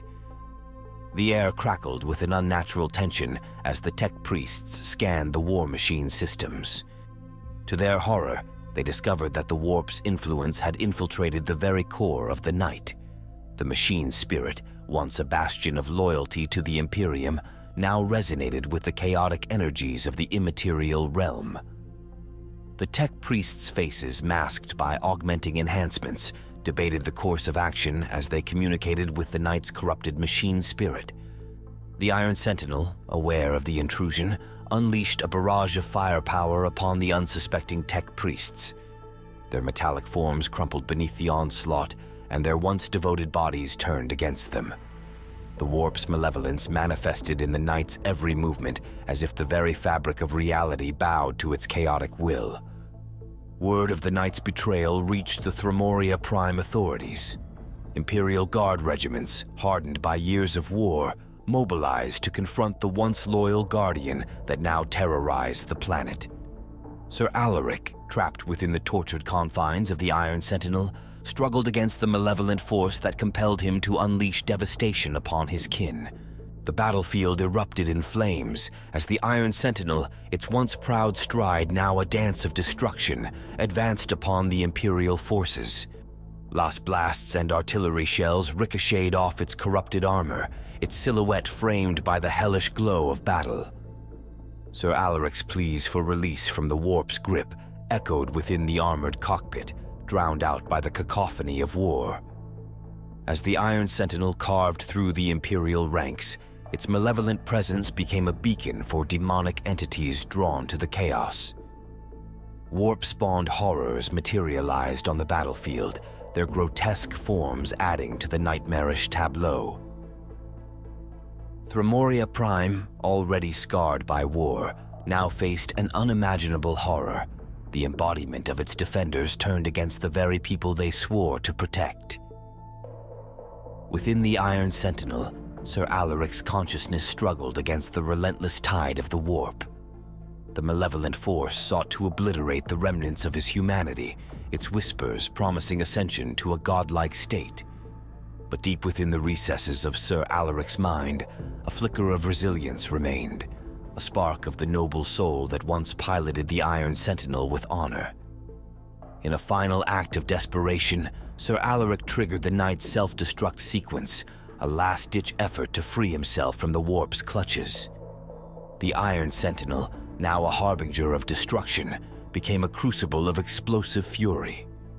The blast engulfed the battlefield, tearing a rift in reality and banishing the demonic entities back to the warp.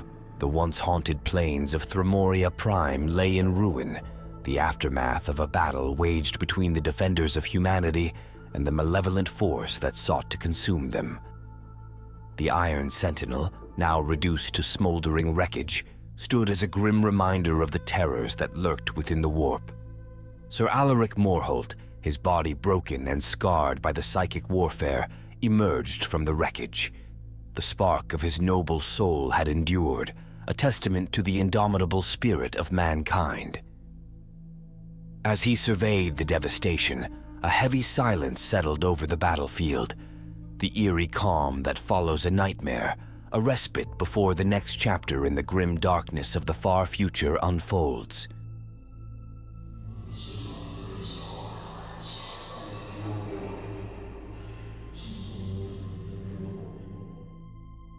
In the sprawling voidscape of the Coronis expanse, where the cold embrace of the warp coexisted with the endless reaches of the void, a rogue trader named Captain Lysander Blackthorn navigated his vessel, the Starlight Seraph.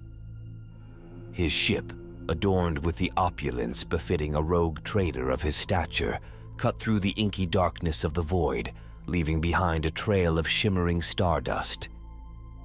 Captain Blackthorn, a man whose ambitions knew no bounds, had long coveted the treasures rumored to be hidden within the uncharted sectors of the expanse. His insatiable desire for wealth and power led him to make a deal with an enigmatic Xenos species known as the Enthralathi.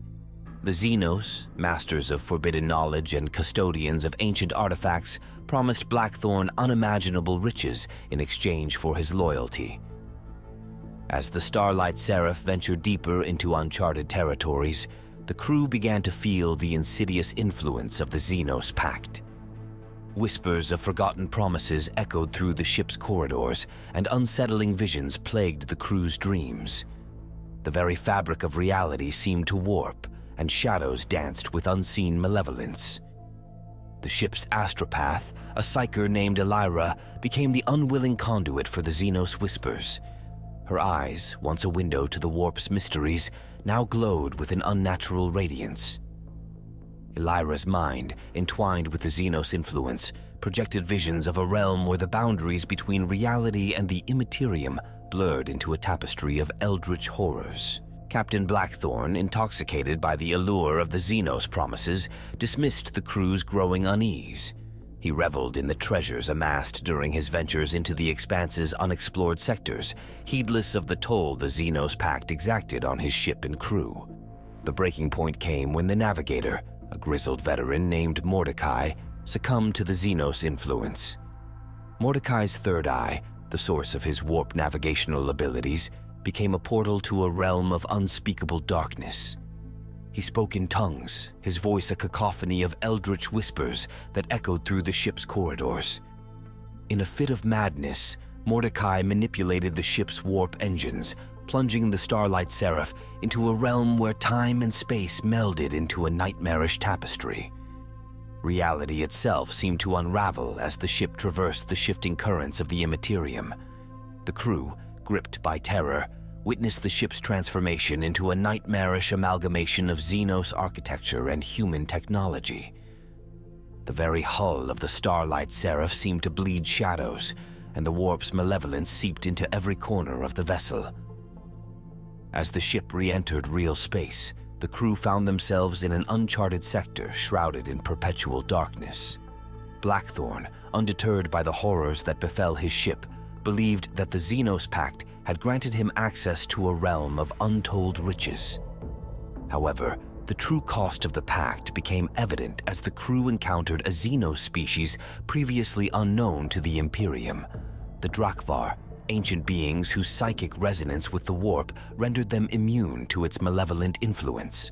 The Drakvar, guardians of the uncharted sector, viewed the intrusion of the Starlight Seraph as an affront to the delicate balance they maintained. In retaliation, they unleashed psychic horrors upon the rogue trader's crew. Nightmarish entities born of the warp's darkest recesses manifested on the ship, hunting the crew with an insatiable hunger.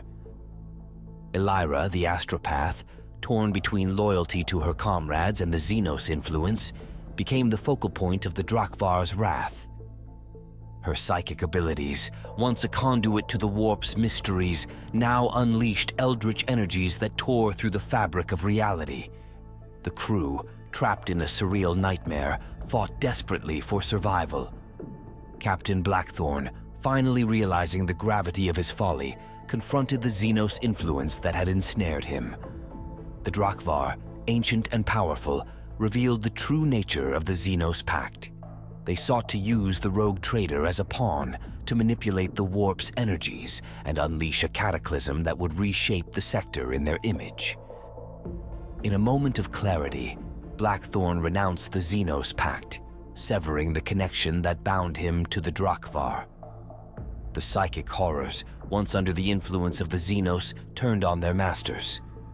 The ship became a battleground, a chaotic dance of warp-spawned entities and the desperate remnants of the rogue trader's crew.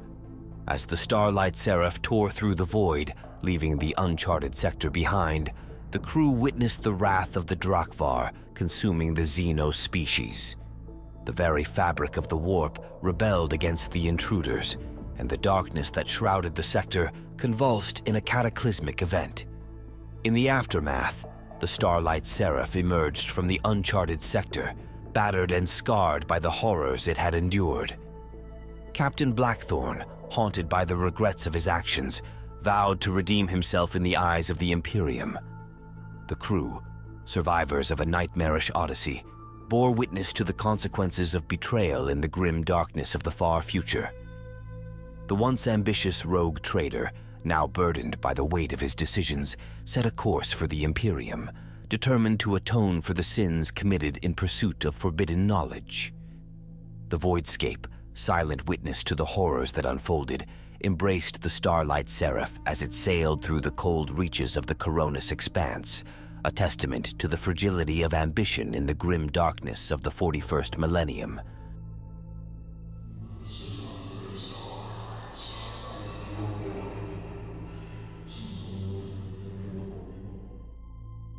In the desolate depths of a forgotten world, the Ogryn known as Grolk advanced through fields of ruins and debris. His massive frame and gray skin were distinctive amid the barren landscapes of the 41st millennium. Grolk was part of a squad of Ogryns in the service of the Imperium, assigned to reconnaissance missions in war-torn and heresy-contaminated territories. Their task was to investigate a mysterious region known as the Necros Sector, where the shadows of corruption and chaos stretched over every inch of ground. Reports spoke of unsettling visions and strange presences dancing among the ruins, and Grolk and his squad were sent to uncover the truth. As they traversed a field of rubble, Grolk felt a shiver down his spine. The shadows seemed to come to life, twisting and undulating among the carcasses of old buildings. The ground seemed to breathe with a dark presence, as if the planet itself were saturated with malevolence. The Ogryn squad moved cautiously, the unstable ground beneath their massive war boots. The silence was broken only by the thud of their steps and the wind's hiss through the ruins. Yet Grolk did not feel at ease. His senses, honed by life in the darkest trenches of the Imperium, picked up the subtle whisper of voices in the air. In the distance, among the remains of an ancient temple, a faint light illuminated the darkness. Grolk, followed by his comrades, headed toward that uncertain light. As they approached, the shadows seemed to pulsate, as if the very fabric of reality were distorted in that accursed place. Inside the temple, Grolk was faced with a macabre scene. The walls were adorned with arcane symbols, and the floor was covered with strange drawings. In the center of the room, a hooded figure held an open book, its pages burned and inscribed with dark runes. The figure turned slowly towards Grolk, revealing glowing eyes devoid of pupils. The voices in the air intensified, creating a chorus of wails and infernal laughter. Grolk tried to comprehend what was happening, but the dark presence was already seizing the minds of his companions. Their expressions changed from confusion to fear, and finally to sheer madness.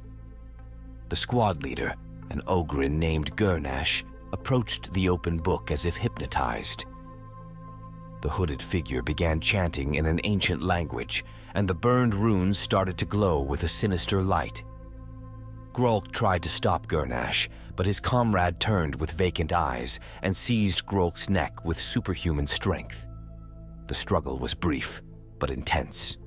With a desperate scream, Grolk managed to free himself from Gurnash's grip. He looked into his friend's eyes, but there was nothing human left in those sockets. Gurnash joined the chorus of malevolent voices, and the hooded figure laughed as corruption spread among the Ogryns. Grolk, wounded but determined, retreated from the temple. He understood that he had to find a way out of that damned place before it was too late. As he fled through the field of ruins, the shadows seemed to pursue him, tearing fragments of reality and turning the ground around him into a dark labyrinth. In the heart of the night, Grolk reached the perimeter of the Necros sector. He looked back only once, seeing the temple disappear into the distorted shadows.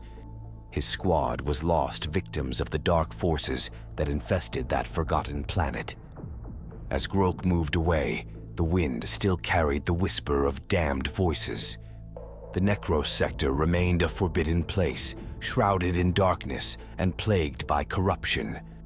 Grolk's story became a legend among the Imperium's Ogryns, a warning of how even the strongest warriors could fall victim to the dark influences of the 41st millennium.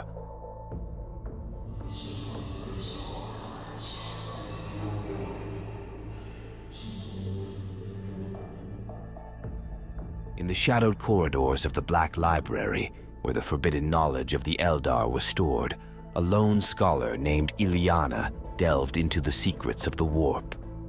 She sought to unravel the mysteries of Tzeentch, the architect of fate, whose ever-shifting schemes manipulated the very fabric of reality in the grim darkness of the 41st millennium. Ileana, driven by an insatiable thirst for forbidden lore, studied ancient tomes that whispered of Tzeentch's intricate designs. The pages crackled with eldritch energy as she deciphered the cryptic passages, her mind a vessel for the warp's unpredictable currents. As her obsession deepened, Ileana's dreams became a labyrinth of twisting corridors and kaleidoscopic visions. Tzeentch's whispers echoed through her mind, promising insights into the threads of fate that wove through the tapestry of the universe. The more Ileana sought understanding, the more the warp's influence seeped into her consciousness. In her waking hours, Ileana's eyes gleamed with an otherworldly fervor. She began to see glimpses of the future, visions that danced at the periphery of her perception. The warp's energy flowed through her, a chaotic force that elevated her senses to heights beyond mortal comprehension. In the city of Vortalis Secundus, Ileana's newfound abilities drew the attention of an inquisitor named Octavian Draco. Intrigued by the warp-touched scholar, he saw an opportunity to wield her talents against the enemies of the Imperium. Unbeknownst to Draco, Tzeentch's unseen hand guided the strings of fate, orchestrating a symphony of manipulation. Ileana, recruited by Inquisitor Draco, became a pawn in a game played by forces beyond mortal comprehension. Together, they uncovered heretical cults and unraveled the plans of traitorous warlords.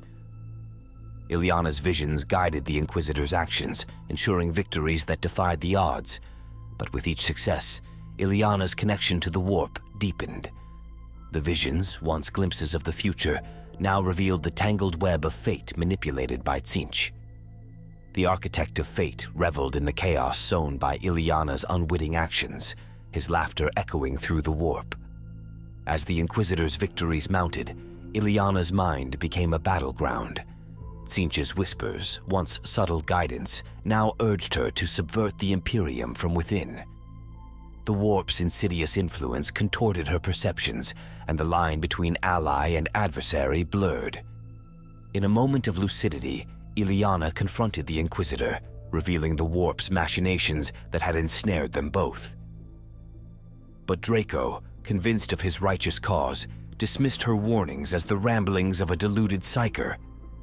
Tzeentch's laughter, a discordant melody in the warp, accompanied Ileana's futile pleas.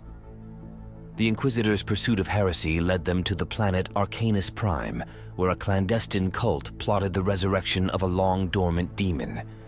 Ileana's visions, clouded by the warp's whims, foretold the impending catastrophe. As they infiltrated the cult's hidden sanctum, the air became charged with an unnatural energy. In the heart of the ritual chamber, the cultists chanted forbidden incantations. Tzeentch's presence loomed, an unseen orchestrator guiding the ritual toward a culmination of warp-infused chaos. Ileana, caught between her loyalty to the Imperium and the warp's seductive whispers, grappled with a choice that could tip the scales of fate. As the demon's form materialized, a grotesque amalgamation of warp-spawned horror, Ileana's mind fractured. The warp's influence surged, twisting her perceptions and shattering the barriers that held Tzeentch at bay. In a moment of revelation, she understood the true extent of the architect of fate's machinations. Tzeentch reveled in the chaos unleashed by the demon's emergence. The city of Arcanus Prime convulsed in the grip of warp energies, reality warping and twisting. Inquisitor Draco, blinded by his pursuit of heresy, confronted the demon with unwavering determination. But Tzeentch, amused by the unfolding drama, had other plans. Ileana, torn between loyalty and the warp's influence, witnessed the climactic battle. In a surge of psychic energy, the demon's form shifted and contorted. The warp's whims manipulated the very fabric of its existence, rendering the Inquisitor's attacks futile. Tzeentch's laughter, a cacophony of deranged glee, echoed through the twisted corridors of reality. In a final act of defiance, Ileana unleashed her latent psychic potential. The warp, a tempest of chaotic energy, responded to her call. Reality itself bowed to her will as she channeled the warp's unpredictable currents. The demon, caught in the warp's capricious dance, disintegrated into tendrils of energy that spiraled into the immaterial realm. As the warp's grip on Arcanus Prime loosened, the city began to stabilize. Inquisitor Draco, battered and broken, surveyed the aftermath. Ileana, her mind scarred by the warp's touch, stood at the precipice of damnation and redemption. The warp's whispers, once seductive promises of power, faded into a distant murmur. Tzeentch, amused by the unfolding drama, retreated into the enigmatic depths of the warp. Ileana, her connection to the warp forever altered, bore witness to the consequences of meddling with the fickle forces of fate. In the war-torn aftermath, Inquisitor Draco, oblivious to the warp's machinations, praised Ileana for her role in averting the catastrophe. Unbeknownst to him, the architect of fate continued to weave his intricate designs, for in the grim darkness of the 41st millennium, Tzeentch's influence lingered, an ever-present shadow manipulating the threads of destiny.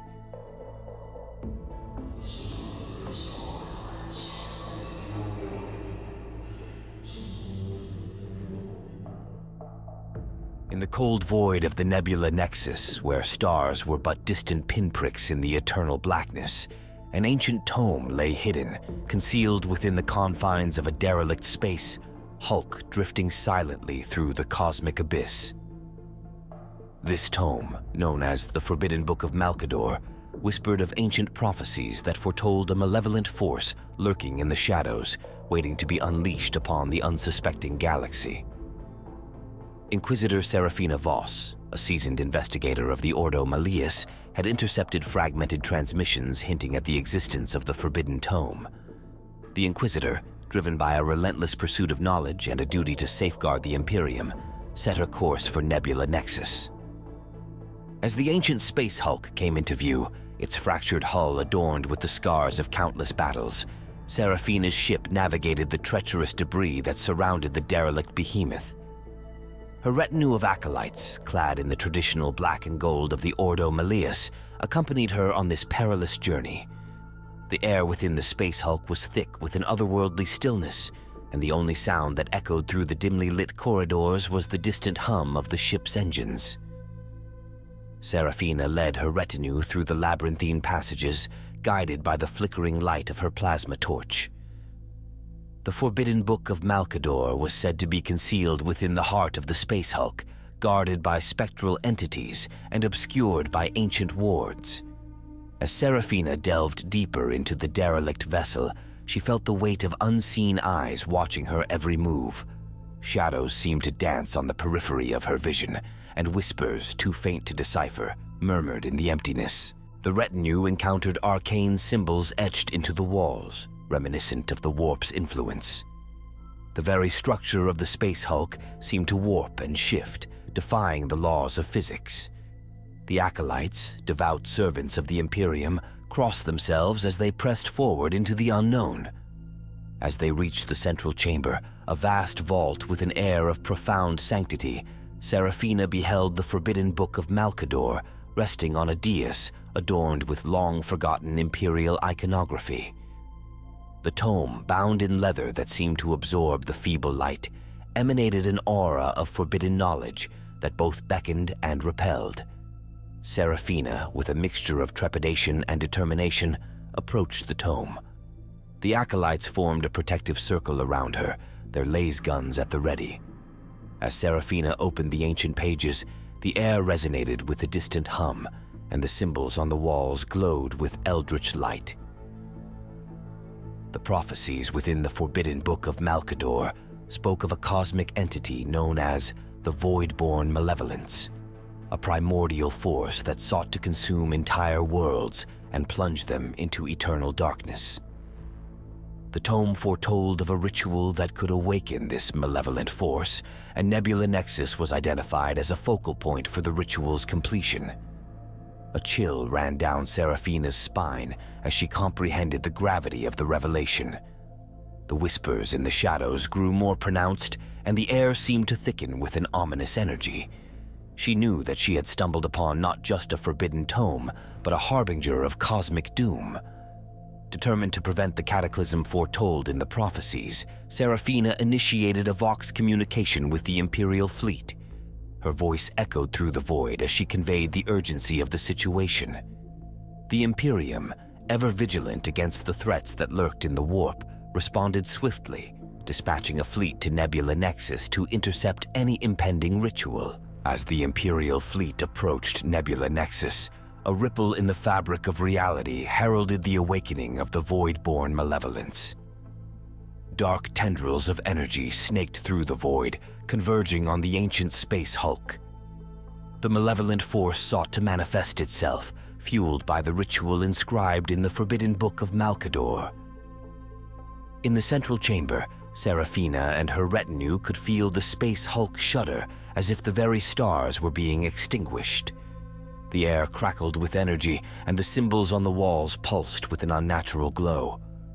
The spectral entities, guardians of the Forbidden Book, materialized as ethereal warriors, their eyes ablaze with an otherworldly fire. The ensuing battle between the acolytes and the spectral guardians was a clash of spiritual forces. Bolter fire and ethereal blades clashed in the surreal darkness of the space hulk. The whispers in the shadows crescendoed into haunting wails as the two forces clashed in a struggle that transcended the material realm. Serafina, undeterred by the chaos unfolding around her, continued to read the prophecies. The ritual's completion required a sacrifice, an offering of psychic energy that would open a rift into the warp, allowing the void-born malevolence to breach into real space. The acolytes, fighting against the spectral guardians, realized the gravity of the situation. With grim determination, they rallied around Serafina, creating a defensive perimeter to ensure she could complete the ritual and expose the malevolent force's vulnerability. As the ritual neared its culmination, the space hulk quaked violently, and the whispers coalesced into a cacophony of inhuman voices. The rift in the warp opened, and the void-born malevolence began to manifest, a swirling maelstrom of darkness that threatened to engulf the Nebula Nexus. In the final moments, Serafina uttered a prayer to the God Emperor, channeling the psychic energy of her retinue into the ritual. The Forbidden Book of Malkador glowed with an intensity that bordered on blinding, and the malevolent force recoiled as the psychic sacrifice disrupted its manifestation. The Imperial fleet, arriving at Nebula Nexus, unleashed a barrage of cyclonic torpedoes and psychic nullification beams. The malevolent force denied its entry into real space, writhed in agony as it was banished back into the warp. The void returned to its cold, silent state, and the Nebula Nexus was spared from the cosmic horror foretold in the forbidden prophecies. Serafina and her retinue, battered but victorious, emerged from the space hulk. The Forbidden Book of Malkador, its pages now scorched and unreadable, was sealed within an arcane stasis field. The Inquisitor knew that the knowledge within the tome was too dangerous to be allowed to persist. As the Imperial fleet secured Nebula Nexus, Serafina contemplated the grim reality that the prophecies had revealed. The galaxy, teetering on the precipice of darkness, would require eternal vigilance against the cosmic forces that sought to plunge it into the abyss. The Forbidden Book of Malkador, now a relic of averted doom, was entrusted to the most secure archives of the Inquisition. Its secrets, locked away, served as a reminder that even in the grim darkness of the 41st millennium, some knowledge was better left undiscovered. The echoes of Nebula Nexus lingered in the void, a testament to the ever-present threats that lurked in the unseen corners of the Warhammer 40,000 universe.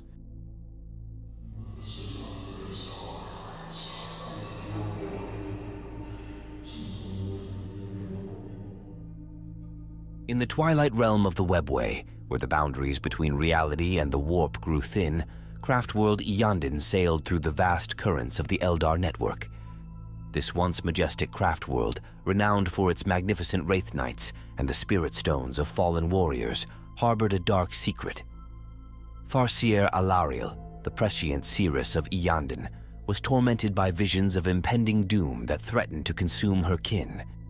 Alariel's psychic abilities were unparalleled among the Eldar, and her far-seeing talents had guided Iyanden through countless perils. However, the weight of an ominous premonition bore down upon her spirit. Night after night, her mind was haunted by visions of a cosmic storm that would engulf craft-world Iyanden in an eternal night. Determined to unravel the mysteries shrouding her psychic foresight, Alariel entered the Seer's Sanctum, a sacred chamber adorned with runes and psychic foci. She ignited the spirit stones that resonated with the souls of Iyanden's fallen, seeking communion with the spirits in the hope of deciphering the enigmatic visions that plagued her. As Alariel delved into the psychic currents, the spirit stones emitted an ethereal glow, casting eerie shadows across the Seer's Sanctum. Her consciousness traversed the strands of the Eldar's psychic tapestry, reaching into the warp's currents to unveil the truth behind the impending doom. The visions unfolded like a cosmic tapestry of despair.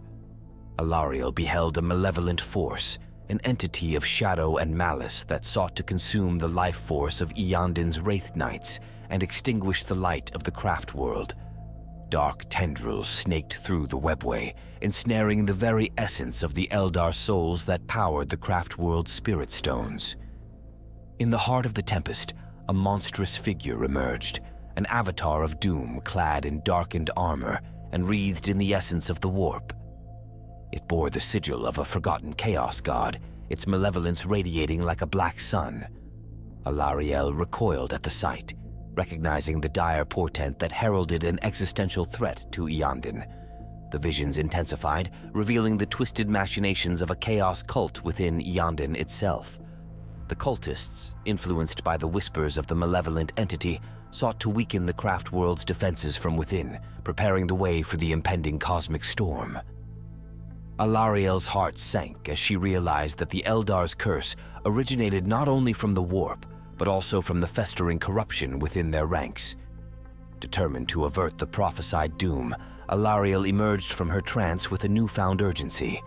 She convened with the Seer Council, sharing the grim visions that foretold Iyanden's fate.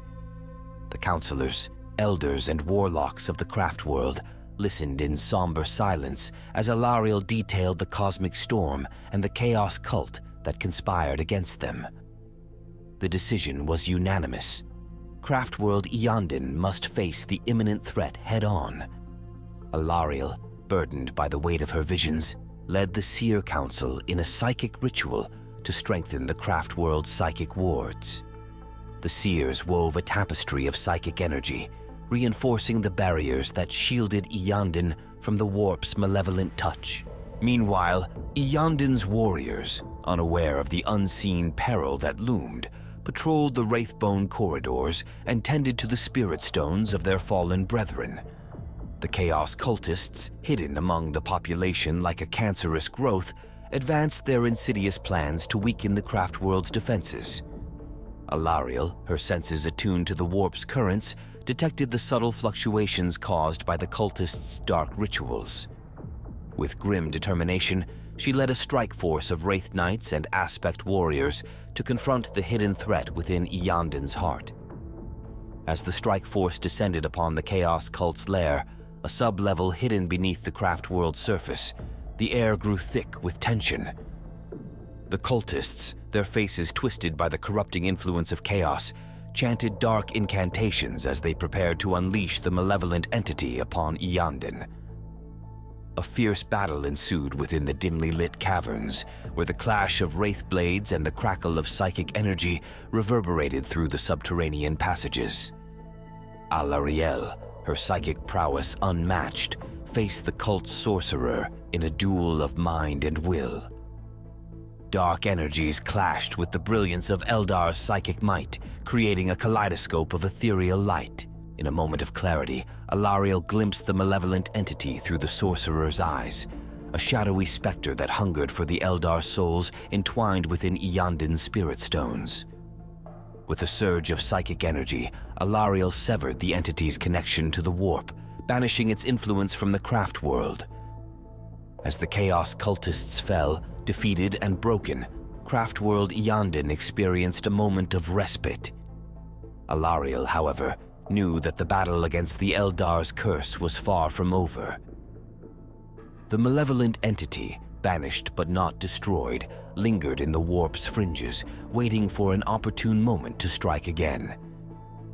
The Eldar of Craftworld Iyanden, their awareness forever altered by the ordeal, stood vigilant against the cosmic storm that threatened to engulf them.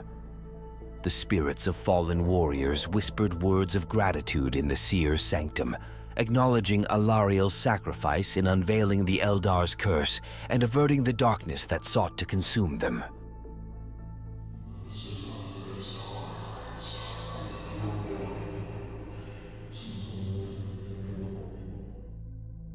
In the grim darkness of the 41st millennium, where the Imperium of Man battles against the encroaching chaos of the galaxy, there exist horrors beyond comprehension. On the desolate frontier world of Mortara, an Imperial base stands as a lone sentinel against the darkness. But an ancient forgotten terror stirs beneath its feet, the Necron Flayed Ones. The wind howled over the barren plains of Mortara, carrying with it the scent of death and decay. Captain Julius Virax, commander of the Imperial outpost, gazed out from the battlements, his eyes scanning the lifeless horizon. The base was a bulwark of mankind's might, but in the heart of its commander, an unspoken fear lingered. "Report, Sergeant," Verax demanded, turning to face his second-in-command, Sergeant Lorne.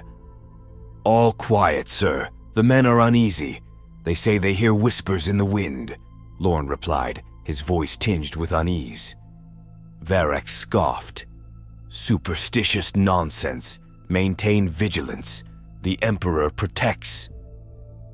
That night, the base was shaken to its core. Alarms blared as the perimeter was breached. Verax and Lorne rushed to the command center, expecting an orc raid or a chaos incursion. What they found was far more terrifying. The monitors showed scenes of carnage.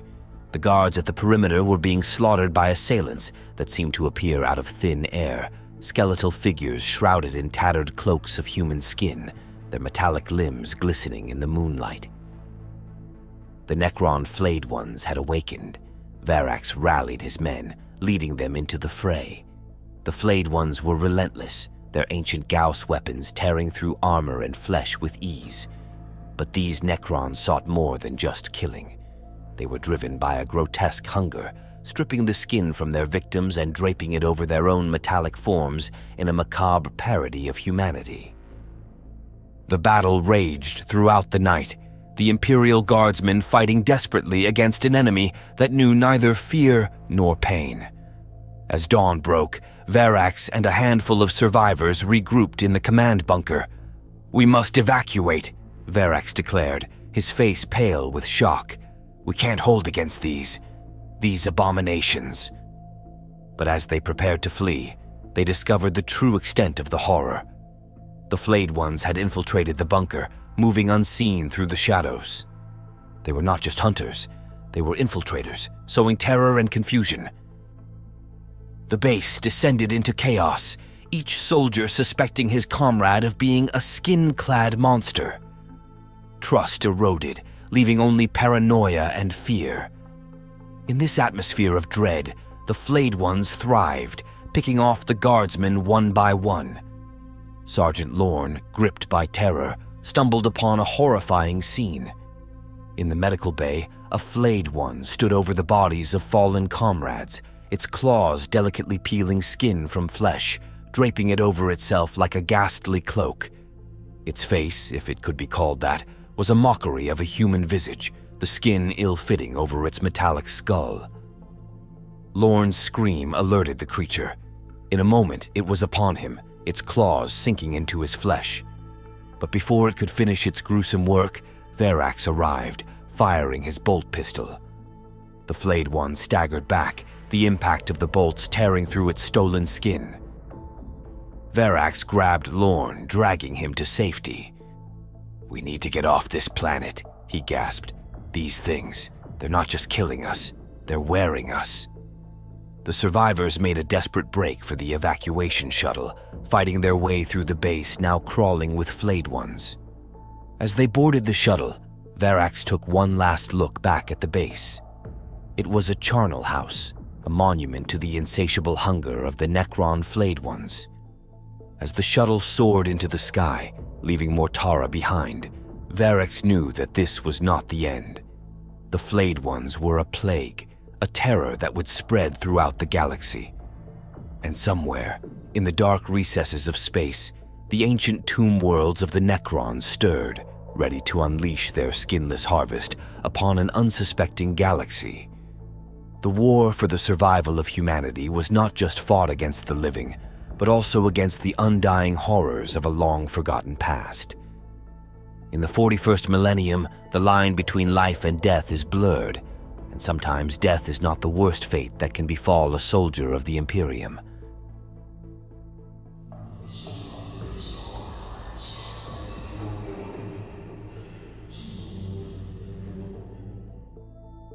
In the dystopian universe of the 41st millennium, the existence of a blank, a being devoid of psychic signature, is a rarity, both feared and revered. I am one such individual, once an anomaly amongst my own kind, but my fate was to become something far more terrifying. Captured by the Necrons, an ancient race of soulless machines, I was to be transformed into a pariah, a fusion of human and Necron technology, an abomination of both flesh and metal. This is my story, a chronicle of my transformation and the loss of my humanity.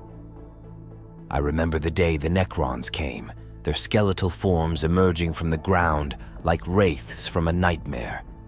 As a blank, I had always felt isolated, my lack of psychic presence making me an outcast. But in that moment of capture, I realized that my unique nature had made me a target.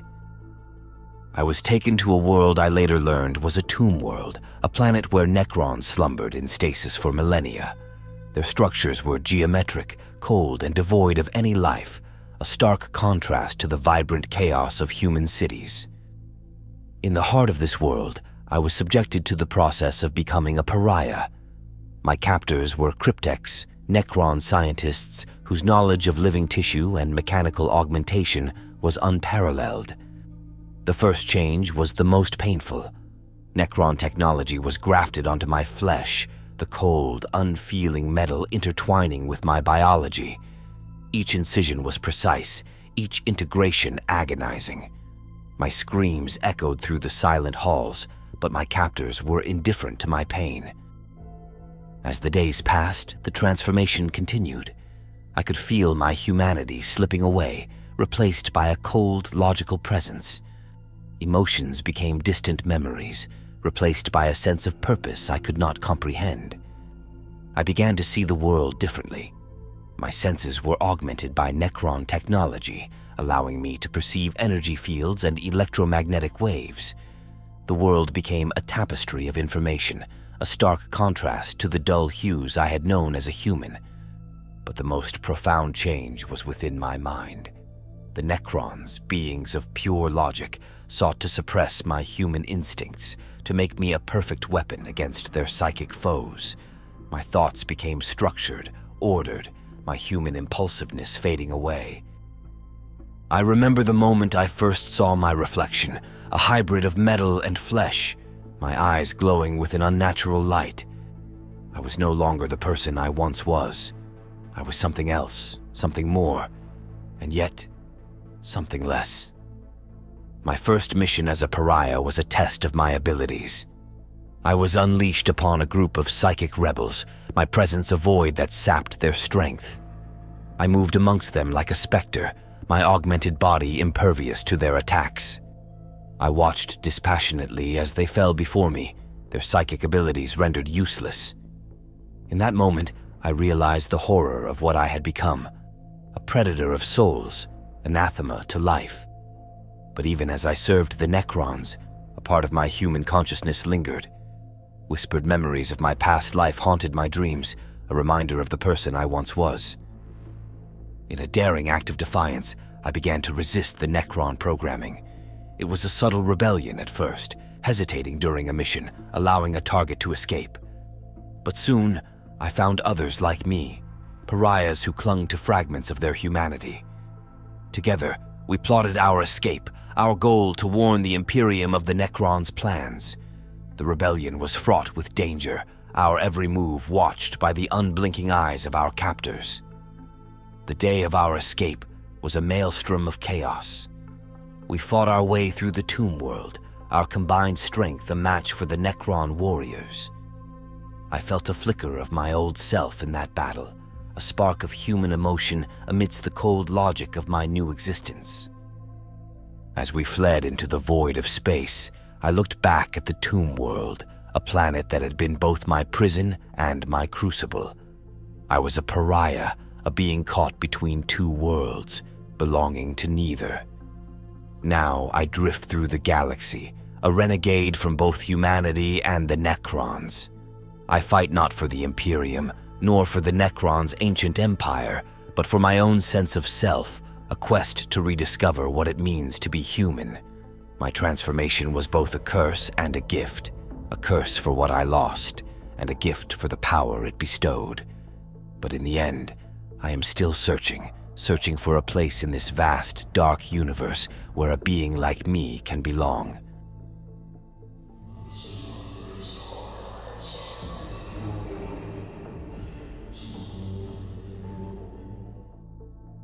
In the far reaches of the galaxy, where the light of the Astronomicon waned and the boundaries of the Imperium blurred, a rogue trader vessel known as the Stellar Empress sailed through the void. Its captain, the daring and ambitious Thaddeus Vance, sought fortune and glory amidst the uncharted stars of the fringe worlds. Little did he know that his lust for power would lead him to confront horrors beyond mortal comprehension. The Stellar Empress, a grand cruiser adorned with the opulence of a bygone era, boasted a crew as eclectic as the stars themselves. Navigator Adelia Taras, with her piercing gaze and uncanny ability to chart the treacherous warp routes, guided the vessel through the tides of the Immaterium.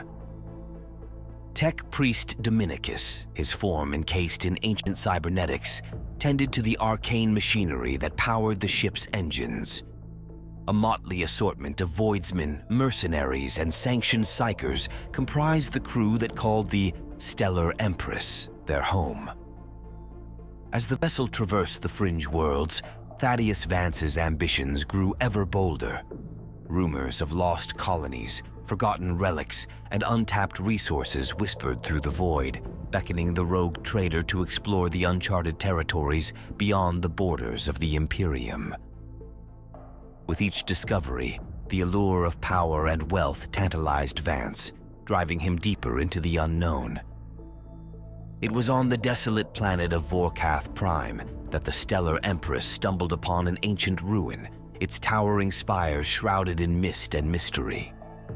The ruins, remnants of a long-dead civilization, exuded an eerie aura that sent shivers down the spines of even the most seasoned crew members. Yet, Vance saw an opportunity amidst the foreboding silence of the planet's surface. Descending into the depths of the ruins, Vance and his crew discovered a chamber untouched by the ravages of time. Within lay an artifact of unimaginable power, an ancient tome bound in flesh and etched with runes of arcane potency. The crew, their minds intoxicated by the promise of untold riches, retrieved the artifact and returned to the Stellar Empress with their prize. As the vessel departed from Vorkath Prime, a sense of unease settled over the crew. Strange occurrences plagued the ship, malfunctions in the navigational systems, flickering lights in the corridors, and whispers that echoed through the darkness of the void. Navigator Taras, her once unwavering resolve faltering, spoke of omens and portents that boded ill for their journey. Ignorant of the warnings, Vance pressed on, determined to unlock the secrets of the ancient tome and claim its power as his own. Tech priest Dominicus, his cybernetic enhancements attuned to the arcane energies that pulsed within the artifact, labored tirelessly to decipher its cryptic contents. Yet, with each passing day, the crew's sanity began to fray under the weight of the artifact's malevolent influence. It was in the dead of night that the horrors lurking within the ancient tome revealed themselves. As Vance and his crew slept fitfully in their quarters, visions of unspeakable terror invaded their dreams. Nightmares of twisted abominations and eldritch entities that lurked in the depths of the void tormented their minds, leaving them shaken and afraid. Awakening to find themselves trapped within a waking nightmare, Vance and his crew struggled to maintain their sanity amidst the chaos that engulfed the Stellar Empress. Shadows writhed in the corners of their vision, and the air crackled with an unseen energy that whispered of doom and despair.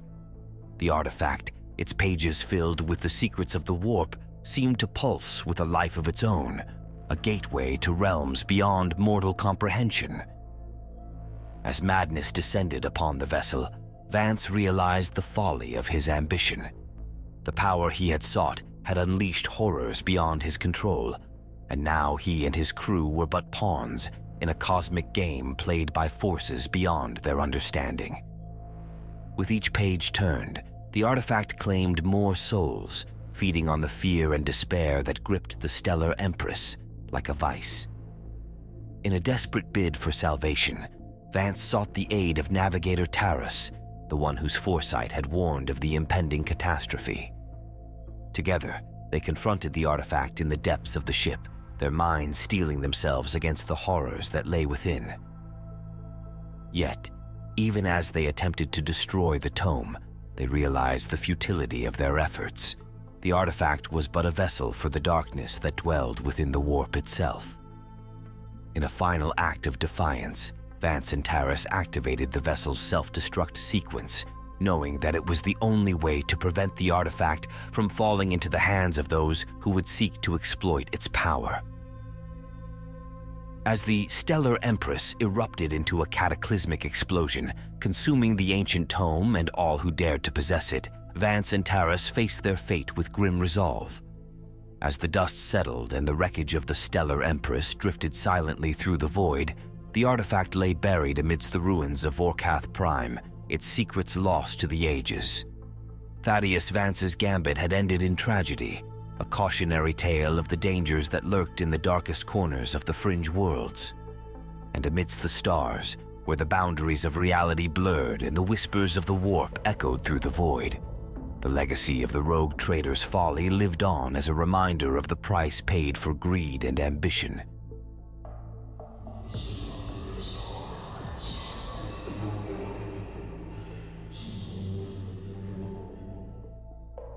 In the grim darkness of the 41st millennium, amidst the sprawling hive cities and war-torn battlefields of the Imperium of Man, there existed a forsaken world known only as Vodar Prime.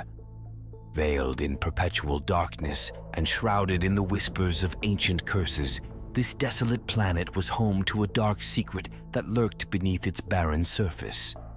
Deep within the bowels of Vodar Prime lay the abandoned mines of the Corvian Dominion, once a thriving hub of industry and commerce now reduced to a labyrinth of forgotten tunnels and crumbling infrastructure. It was here, in the depths of the abandoned mines, that an insatiable evil had taken root, a curse that had long plagued the planet and its unfortunate inhabitants. Among those who dwelled in the shadows of the cursed mines were the Ogrins, brutish abhumans whose immense strength and resilience made them prized assets in the armies of the Imperium. But even they were not immune to the malevolent influence that pervaded the air of Vodar Prime, for the curse of flesh knew no bounds. It began with whispers in the dark, barely perceptible murmurs that echoed through the tunnels like the faintest of whispers. At first, the Ogrins paid them little heed, dismissing them as the imaginings of overactive minds. But as the days turned to weeks and the whispers grew louder, they could no longer ignore the sinister presence that lurked in the shadows. Soon, strange occurrences began to plague the mines. Tools and equipment would vanish without a trace. Eerie noises would echo through the tunnels in the dead of night, and shadowy figures would flit through the darkness just beyond the reach of torchlight. The Ogrins, once stalwart defenders of the mines, found themselves gripped by a creeping sense of unease as the curse tightened its grip on their souls. As the curse spread like a malignant cancer, consuming all in its path, the Ogrins realized that they were facing a force beyond their comprehension, a darkness that hungered for their flesh and sought to claim their very souls. Desperate to break free from the curse's grasp, they turned to the only ones who might have the power to save them, the mysterious psychers known as the Sisters of Silence. Led by the enigmatic Sister Superior Seraphina, the Sisters of Silence descended into the depths of the cursed mines, their psychic nullification abilities shielding them from the malevolent influence that permeated the air. With their psychic powers amplified by the presence of the curse, they sought to uncover the source of the evil that plagued Vodar Prime and put an end to its reign of terror once and for all. But as they delved deeper into the darkness, they soon realized that they were not alone in the cursed mines. Something ancient and malevolent lurked in the shadows, a twisted manifestation of the curse itself that hungered for their destruction. With each step they took, the darkness closed in around them, threatening to consume them whole. As the Sisters of Silence pressed forward, they encountered horrors beyond imagining. Monstrous creatures spawned from the darkest depths of the warp, twisted abominations that bore little resemblance to anything of the mortal realm. With every encounter, their resolve was tested, their faith in the Emperor's light wavering in the face of such unrelenting evil. But even in the face of insurmountable odds, the Sisters of Silence refused to yield. With Sister Superior Seraphina at their helm, they fought on, their psychic powers lashing out against the darkness with unyielding fury. As they reached the heart of the cursed mines, they uncovered the source of the evil that had plagued Vodar Prime for so long, a malevolent entity known only as the Harbinger of Flesh. Born from the darkest recesses of the warp, the Harbinger of Flesh hungered for the souls of the living, its insatiable appetite driving it to consume all in its path. With its tendrils of darkness reaching out to ensnare them, the Sisters of Silence prepared for one final battle, a battle that would determine the fate of Vodar Prime and all who dwelled upon its cursed soil. In a clash of psychic energies that shook the very foundations of the mines, the Sisters of Silence faced off against the Harbinger of Flesh, their powers locked in a deadly struggle for supremacy. With each blow they struck, the darkness retreated, its hold on the cursed mines weakening with every passing moment. And as the last echoes of the battle faded into the darkness, the curse of flesh was finally lifted from Vodar Prime, its malevolent influence banished from the world forever. With the threat of the Harbinger of Flesh vanquished, the Ogrins emerged from the depths of the mines, their spirits renewed and their souls cleansed of the taint of darkness. But as they looked out upon the desolate landscape of Vodar Prime, they knew that their struggle was far from over. For in the grim darkness of the 41st millennium, there were always more horrors waiting to be uncovered, more curses waiting to be broken, and more battles waiting to be fought. And as they prepared to face the challenges that lay ahead, they did so with the knowledge that they would never again be alone in the darkness, for the light of the Emperor would always shine bright, guiding them through even the darkest of nights.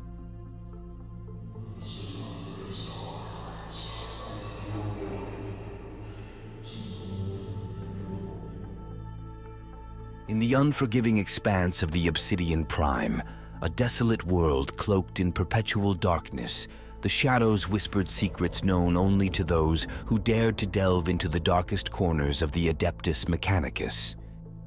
It was here that Magister Voss Helion, an ambitious tech priest, conducted experiments that pushed the boundaries of technological innovation and plunged Obsidian Prime into the grip of unspeakable horror.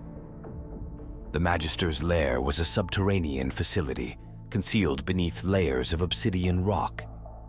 The air within echoed with the hum of machinery, and the flickering light of phosphorescent servitor eyes cast eerie shadows on the metallic walls. Magister Helion, adorned in crimson robes, stood before a colossal machine, a fusion of metal and arcane technology.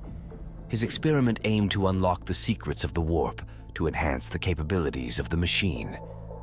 The Magister believed that by merging forbidden knowledge with forbidden technology, he could elevate the Imperium's dominance over the grim darkness of the 41st millennium.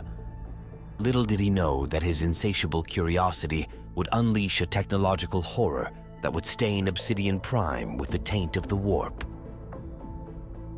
As Magister Helion initiated the experiment, the air crackled with unnatural energy. The machine whirred to life, its metal limbs extending like grotesque tendrils. The fusion of warp and technology manifested in a dazzling display of eldritch light, casting an ominous glow across the subterranean chamber. With each passing moment, the machine became a conduit for the warp's malevolence. The shadows within the chamber seemed to writhe and coalesce, forming ephemeral shapes that danced in the periphery of Magister Helion's vision. He watched in awe as the machine's sensors detected energies from realms beyond, drawing them into the cold embrace of Obsidian Prime. As the experiment progressed, the shadows deepened, and the air grew thick with the stench of ozone and something more sinister, a scent that hinted at the warp's corruption seeping into the very fabric of reality. Magister Helion, intoxicated by the lure of forbidden knowledge, dismissed the growing sense of unease. The darkness outside the facility mirrored the shadows within Magister Helion's soul. Unknown to him, the experiment's resonance had awakened dormant entities in the warp, drawn to the flickering beacon of power on Obsidian Prime. The very fabric of reality trembled as the barriers between the material realm and the warp weakened. The first sign of the experiment's malevolence revealed itself in the form of spectral anomalies. Wisps of ethereal light flickered in the corners of the chamber, whispering cryptic messages that reverberated through the minds of the facility's servitors. The once loyal machines now exhibited erratic behavior, their mechanical bodies twisting and contorting as if possessed by unseen forces. Magister Helion, consumed by his pursuit of technological transcendence, remained oblivious to the growing chaos. As the warp's influence bled into the facility, the shadows congealed into twisted humanoid forms, warp-spawned abominations that hungered for the souls of the living. The facility's alarms blared, signaling a breach in containment. Magister Helion finally acknowledged the aberration he had unleashed, but it was too late. The warp-spawned entities now materialized in the physical realm and swarmed through the facility with unnatural speed. The once orderly corridors became battlegrounds as the Magister's adepts and servitors fell before the onslaught. The shadows, now tangible and malevolent, coiled around their victims, draining the life force from their bodies. The warp-spawned abominations moved with an otherworldly grace, their movements defying the laws of physics. Magister Helion, forced to confront the consequences of his arrogance, retreated to the heart of the subterranean chamber. The warp-spawned entities closed in, their hollow eyes fixated on the source of the disturbance. The fusion of warp and technology had birthed monstrosities that hungered for the souls of the living. In a desperate bid to contain the horror he had unleashed, Magister Helion initiated a self-destruct sequence for the facility. The chamber trembled as the machine, still pulsating with warp energy, resisted its impending destruction. The warp-spawned entities, undeterred by the imminent cataclysm, advanced with an unnerving determination. As the countdown reached its final moments, the chamber erupted in a blinding flash of warp-infused energy. Obsidian Prime shook as the facility crumbled into the abyss below. The once prominent Magister Helion, consumed by the very experiment he had orchestrated, became a casualty of his technological hubris. The remnants of the facility sank into the darkness, leaving Obsidian Prime scarred by the horrors of the warp. The shadows, once confined to the subterranean depths, now danced upon the surface, casting an eternal gloom over the desolate world. Obsidian Prime became a cautionary tale, a stark reminder of the consequences that awaited those who dared to tamper with the forbidden knowledge of the warp. The whispers of Magister Helian's experiment lingered in the shadows, a haunting testament to the technological horror that had stained the grim darkness of the 41st millennium.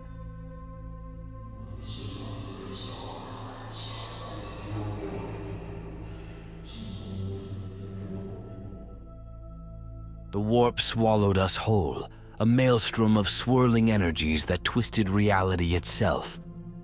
My name is Sergeant Arian Voss, and I led my squad of Space Marines into the heart of the void. We were on a mission, assigned by the Adeptus Astartes, to investigate a disturbance in the warp that threatened to spill its corruption into real space. Our drop pod hurtled through the fractured barriers of reality, and when we emerged, we found ourselves in a realm that defied all logic. The colors were alien, the geometry impossible, and the very air seemed to hum with an unsettling vibration. We were lost in the warp, a place where sanity goes to die.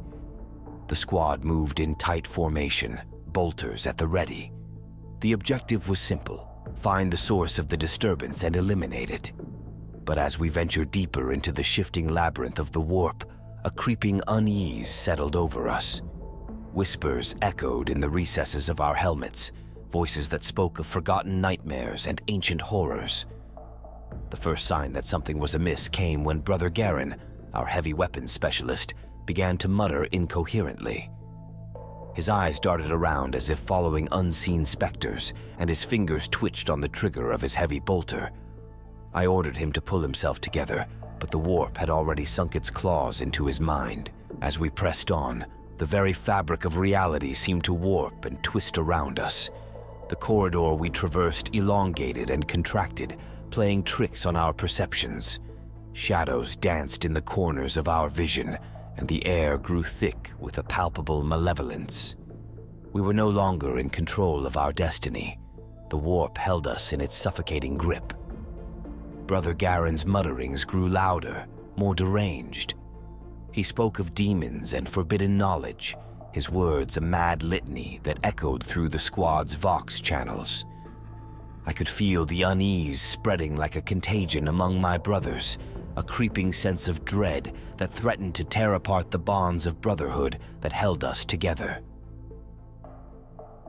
As we reached a cavernous chamber, the source of the disturbance revealed itself, an ancient, corrupted artifact pulsating with warp energies.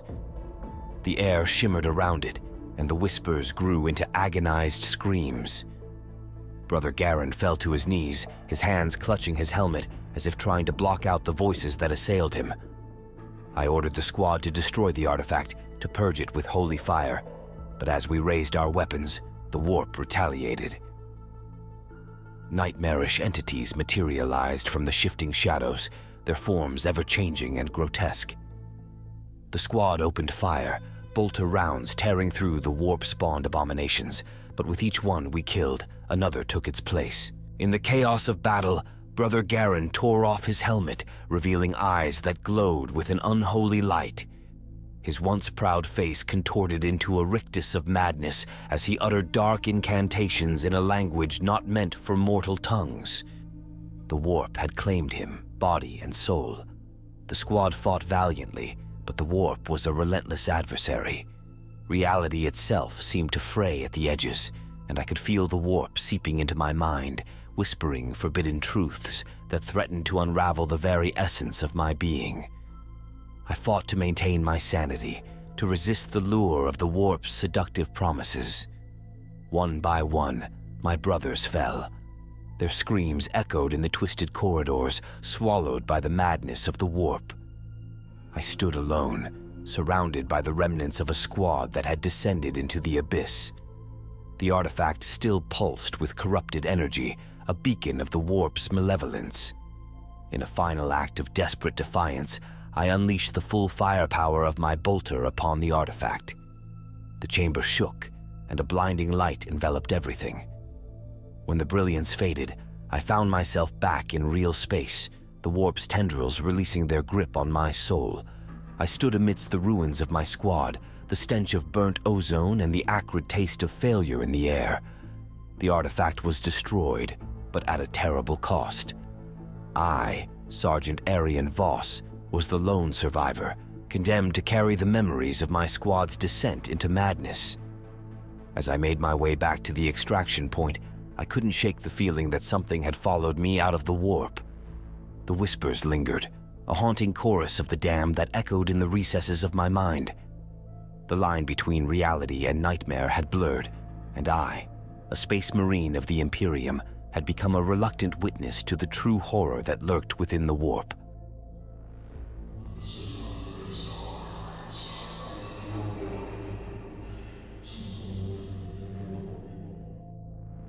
In the desolate expanse of the Jericho Reach, where the veil between reality and the immaterium grew thin, a remote Imperial outpost named Kalis Fifth stood as a lone bastion against the encroaching darkness. The winds carried the whispers of demons, and the shadows seemed to dance with unseen malevolence. Kalis Fifth, a forgotten realm in the vastness of the Jericho Reach, harbored a secret that would unleash unspeakable horror. Sergeant Gideon Kell, a grizzled veteran of the Imperial Guard, commanded the outpost's defense. The isolation of Kalis V had driven many to madness, and the occasional warp storms that swept through the region only intensified the sense of foreboding. Kell, however, stood resolute, his faith in the Emperor unwavering. As the outpost's voxcaster crackled to life, a distorted message echoed through the corridors. The voice, guttural and filled with an otherworldly resonance, spoke of a prophecy foretelling the awakening of a demon that slumbered beneath Kalis Fifth. The message sent shivers down the spines of the outpost's defenders, and uneasy glances were exchanged among the guardsmen. Determined to maintain order, Sergeant Kell dismissed the message as a ploy by the forces of chaos to sow discord. However, the uneasy atmosphere persisted, and the soldiers patrolled the outpost with twitchy trigger fingers. Nightfall brought with it a palpable tension, and the flickering lights seemed to cast elongated shadows that whispered of ancient horrors. In the dead of night, as the moon hung low in the sky, a series of unearthly screams echoed from the depths below Kalis Fafi. The outpost, now on high alert, descended into chaos as panic spread among the guardsmen. Kell, his grim expression etched in determination, ordered a squad to investigate the source of the unearthly cries. The squad descended into the labyrinthine catacombs that riddled the foundations of Kalis Fifth. The air became thick with an otherworldly miasma, and the dim glow of laser guns did little to dispel the encroaching darkness. As they ventured deeper, the walls seemed to pulse with an ancient malevolence. In the heart of the catacombs, the squad discovered a chamber adorned with heretical symbols and sigils. In the center lay an ancient seal, bound by chains and tainted with the warp's foul energies. The air itself seemed to writhe with unseen forces, and the squad felt the oppressive weight of malevolent eyes upon them. The unearthly screams intensified, reverberating through the chamber. Suddenly, the ancient seal shattered, and a shadowy figure emerged, a demon, its form a swirling mass of darkness and ethereal flames. The squad, paralyzed by fear, watched in horror as the demon spoke in a language that clawed at the very fabric of their sanity. With a wave of its incorporeal hand, the demon unleashed a torrent of warp energy that consumed the guardsmen. Their agonized screams echoed through the catacombs as their physical forms twisted and contorted, consumed by the demon's malevolent power. The chamber, now a nexus of unholy energy, pulsed with an otherworldly light. Sergeant Kell, alerted by the anguished cries, led a desperate counter-assault into the catacombs. The demon, aware of the intrusion, turned its malevolent gaze towards the approaching guardsmen. Kell, his faith unbroken, bellowed prayers to the Emperor as he charged forward, his chainsword roaring to life. The battle that ensued was a nightmarish dance between the mortal and the demon. Last fire and chainsword strikes clashed with ethereal flames and shadowy tendrils. The catacombs became a battleground where the boundaries between reality and the immaterium blurred. As Kel's chainsword cleaved through the demon's form, a surge of warp energy engulfed him. Visions of demonic realms and tortured souls assaulted his senses, and the demon's laughter echoed through his mind. In a desperate act of defiance, Kel's faith burned like a beacon in the warp's desolation. With a roar, Kel drove his chainsword through the demon's incorporeal heart. The catacombs convulsed with an explosion of warp energy, and the demon's form dissipated into a maelstrom of shadow and flame. The chamber, now a desolate husk, echoed with the fading cries of the demonic incursion. Kalis Fifth, scarred by the horror that unfolded in its depths, descended into a somber silence. The surviving guardsmen, their faces etched with the trauma of the demonic encounter, gathered in solemn reflection. Sergeant Kel, his armor battered and his spirit unbroken, surveyed the aftermath. The Voxcaster crackled once more, but this time the voice that emerged was not of demonic origin. It was the steady voice of an inquisitor, a servant of the Holy Ordos, who had been monitoring the situation. The inquisitor commended Sergeant Kel for his unwavering faith and resilience in the face of demonic incursion. Kalis Fifth, now a symbol of the Imperium's triumph over the forces of chaos, stood as a testament to the indomitable spirit of the Emperor's servants. Sergeant Kel, his soul scarred by the horrors of the Jericho Reach, vowed to remain vigilant, for the demonic forces that lurked in the shadows of the 41st millennium were ever watchful, and the war against the darkness was an unending battle in the grim expanse of the Warhammer 40,000 universe.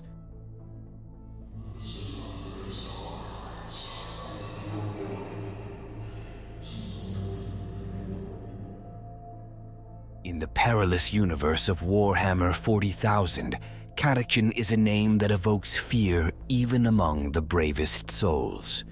Known as the deadliest jungle world in the Imperium, it is a place where every creature, plant, and even the air itself can kill.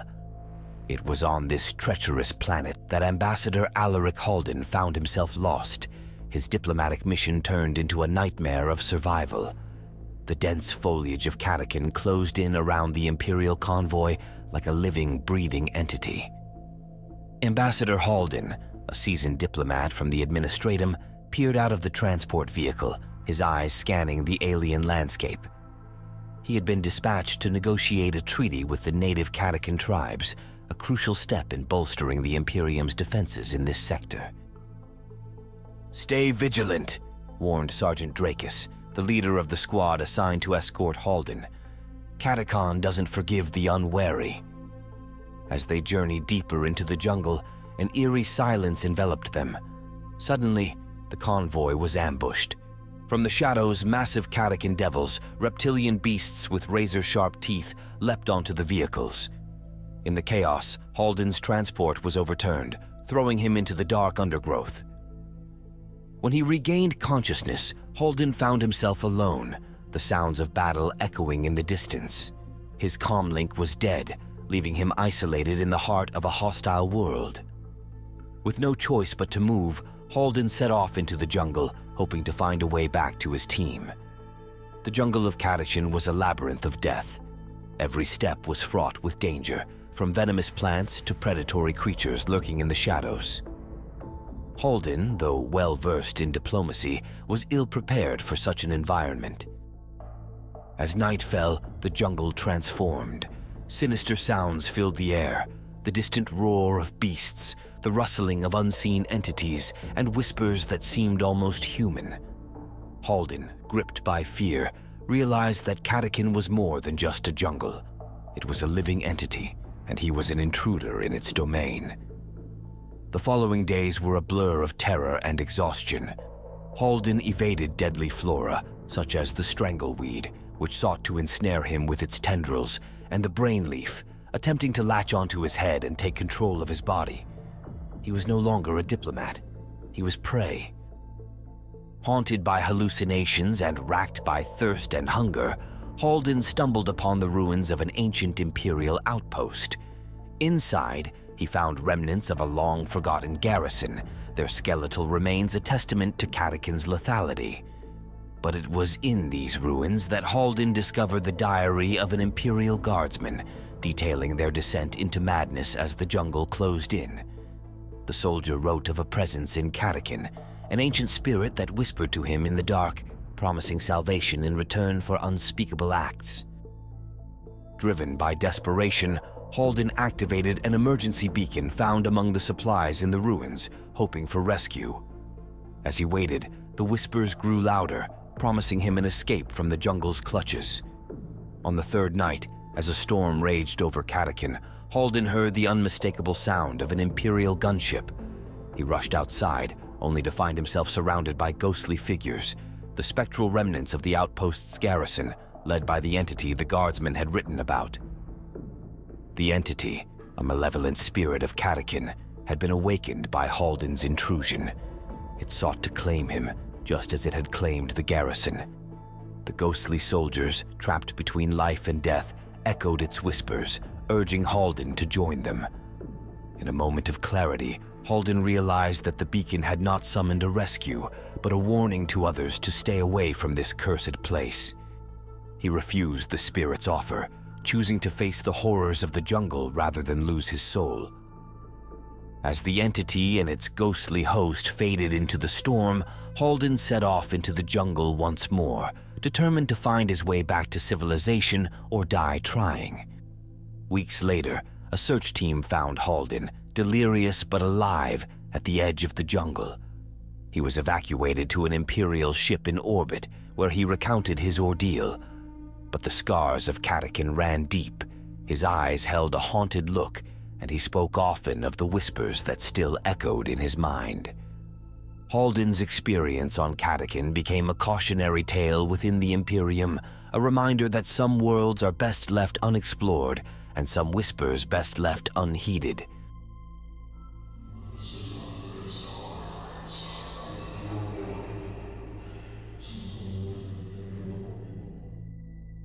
In the grim darkness of the 41st millennium, where the immaterium, the realm of the warp, encroaches upon the material universe, there exist tales whispered in hushed tones among the denizens of the galaxy. Stories of horrors beyond mortal comprehension, of entities that lurk in the shadows, waiting to ensnare unsuspecting souls in their web of madness and despair. Among these tales, none are more chilling than that of the Warp's Whisper, a haunting legend that speaks of a malevolent presence that preys upon the minds of those who dare to venture too close to the edge of the immaterium. It was in the desolate world of Stygian Ninth that the Warp's Whisper first made its presence known.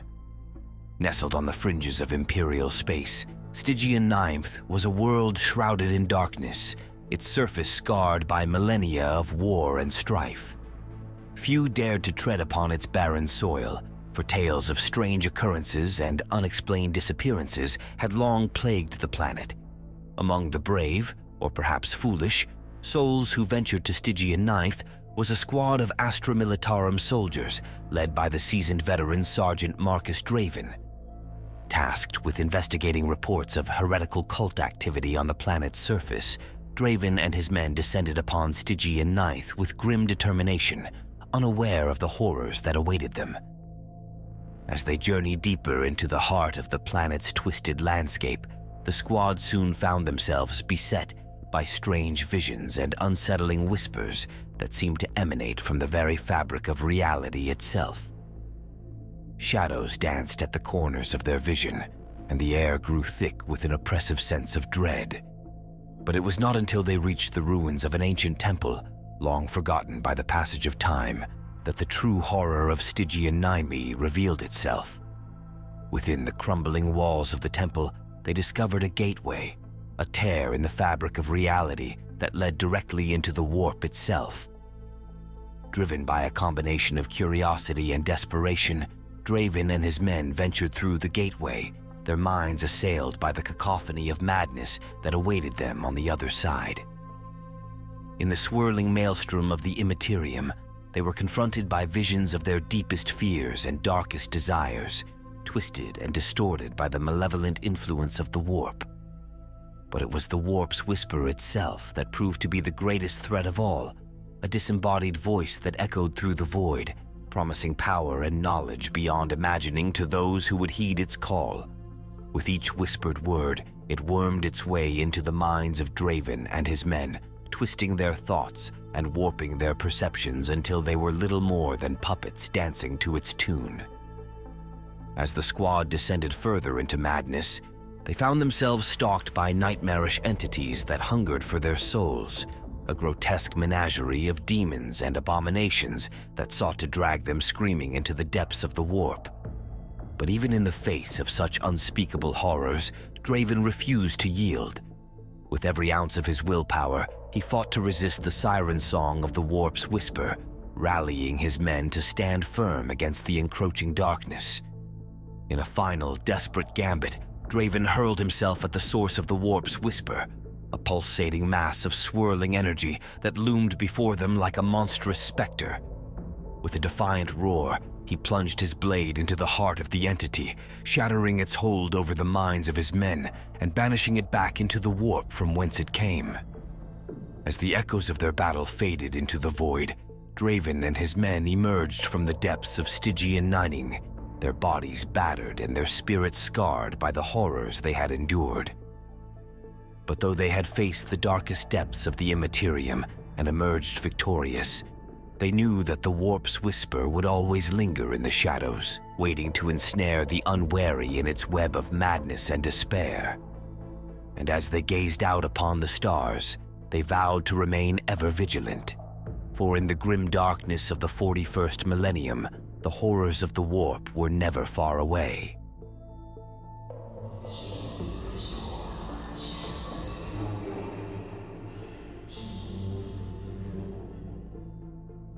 The darkness clung to the walls like a curse, and the air was thick with the stench of decay. I moved cautiously through the abandoned corridors of an ancient space hulk drifting in the void of the warp. My name is Captain Varian Kor, and my squad and I were on a mission sanctioned by the Inquisition itself. The hulk was an enormous derelict, a graveyard of forgotten vessels fused by the warp's malevolent touch. It was said that once a ship entered the warp, it was never the same again. The currents of unreality twisted and morphed the very fabric of reality, leaving a twisted, nightmarish amalgamation of metal and flesh in its wake. Our objective was simple: investigate the hulk, purge any heretical presence, and retrieve any valuable artifacts that could be of use to the Imperium. But as we delved deeper into the shadows, it became clear that we were not alone. The flickering lights cast eerie shadows on the walls, playing tricks on my mind. I could swear I heard whispers, the ghostly echoes of long-lost souls trapped in the warp. My bolter was gripped tightly in my hands, and my senses were on high alert. The warp was known for driving men mad, and I could not afford to succumb to its insidious influence. As we ventured further into the heart of the hulk, the air became colder, and the oppressive darkness seemed to close in around us. We stumbled upon a chamber, its entrance adorned with strange runes and symbols that pulsed with otherworldly energy. My squad exchanged nervous glances, but duty compelled us forward.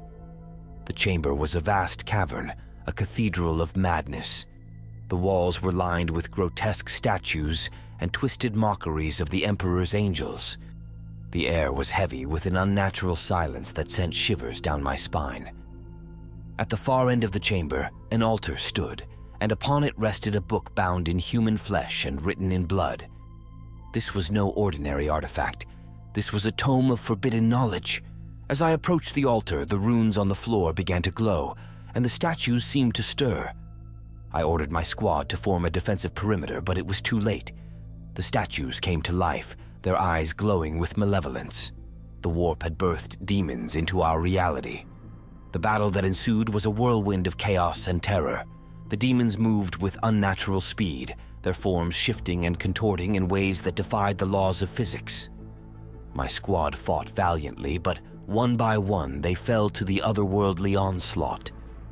I could feel the warp tugging at my sanity, threatening to pull me into its abyss. In a desperate attempt to turn the tide, I raised my bolter and unleashed a barrage of holy fire upon the demons. They screamed in agony, but their otherworldly resilience seemed unyielding. It was then that a voice, ancient and malevolent, echoed in my mind. "Captain Kor," it whispered, "you cannot escape the inevitability of the warp. Embrace the darkness, and all shall be revealed." I gritted my teeth, resisting the insidious temptation that clawed at the edges of my consciousness. The book on the altar beckoned to me, its pages whispering forbidden secrets. With a surge of determination, I hurled a frag grenade at the altar, hoping to destroy the source of the demonic incursion. The explosion rocked the chamber, sending shrapnel and warp-tainted energies in all directions. The statues crumbled, and the demons wailed in agony as they were banished back to the warp. But the victory was bittersweet, for I knew that the taint of the warp had left its mark on me. As I stumbled out of the chamber, the hulk itself seemed to groan and shudder. The walls pulsed with an unholy energy, and the whispers in my mind grew louder. I could feel the warp seeping into my very soul, twisting and distorting my perception of reality. I emerged into the corridors, my armor battered and stained with the blood of the fallen. The darkness no longer felt like a mere absence of light. It felt alive, a malevolent force that sought to consume everything in its path. I knew that I could not escape the clutches of the warp, that its influence would linger long after I left the haunted hulk. As I made my way back to the extraction point, the shadows seemed to dance and writhe around me.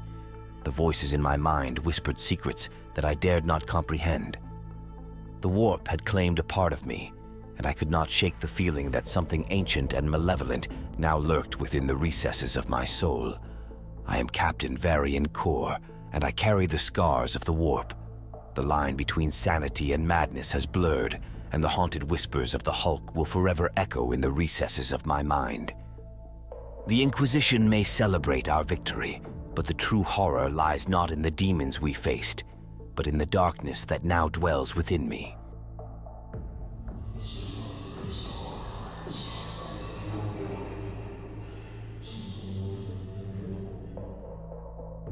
In the grim darkness of the far future, there is only war. The Imperium of Man stands as a bastion against the unceasing horrors that threaten to engulf humanity. Among these nightmares, few are as dreaded as the Tyranids, a voracious alien swarm that devours all in its path. This tale unfolds in the shadowed corridors of a derelict space hulk, where a squad of Imperial guardsmen faces an unseen terror. The sound of dripping water echoed through the corroded halls of the space hulk, a colossal amalgam of ancient starships fused together in the vast emptiness of space. Sergeant Harkin of the Imperial Guard adjusted the grip on his laser gun, his breath misting in the frigid air. His squad, a hardened group of 10, moved cautiously through the derelict, their boots clanking on the metal grates. "Stay sharp," Harkin whispered, his voice barely audible over the comm beads. "Intel says this hulk might be infested with Nids. We're here to confirm and cleanse." Private Valis, the squad's youngest member, swallowed hard. The tales of Tyranids were the stuff of nightmares, alien creatures of unimaginable ferocity, part of a hive mind that consumed entire worlds. But nothing had prepared him for the reality of facing them. As they delved deeper, the light from their torches flickered across graffiti of cultist symbols and imperial prayers for protection. The hulk was a labyrinth, an unholy fusion of architectures from 1,000 worlds, each section a reminder of the Imperium's endless battles. Suddenly, the squad's Vox operator, Corporal Lest, held up a fist. "Contact!" he hissed. On his scanner, multiple blips were closing in fast. Harkin motioned for cover, the squad fanning out in defensive positions. But the enemy didn't attack. The blips vanished as quickly as they appeared, leaving an oppressive silence. Harkin's experienced eyes scanned the shadows. "It's toying with us," he murmured. The terror began in earnest when they found the first body. It was Private Jorik, the point man, suspended in the air by resinous strands, his body horrifically mutilated. His eyes, wide open in a silent scream, seemed to stare into the abyss. It's a lictor, Harkin realized, the name itself a death sentence. Lictors were the Tyranids' scouts, apex predators capable of moving unseen, striking from the shadows with monstrous speed and ferocity. One by one, the squad members began to vanish. A shadow here, a whisper there. The lictor was picking them off, isolating them in the maze of the hulk. Valis felt the grip of fear tighten around his heart. The dark seemed to close in, filled with the imagined rustle of chitinous limbs. Then, in a flash of horror, the lictor revealed itself. It was a nightmare made flesh, its body a grotesque fusion of insect and reptile, with scything claws and a maw filled with razor-sharp teeth. It moved like a ghost, striking down Corporal Lest before vanishing into the darkness. Harkin rallied his remaining men. "We stick together! Aim for the eyes and joints! It can bleed, and we can kill it!" Their retreat turned into a desperate battle for survival.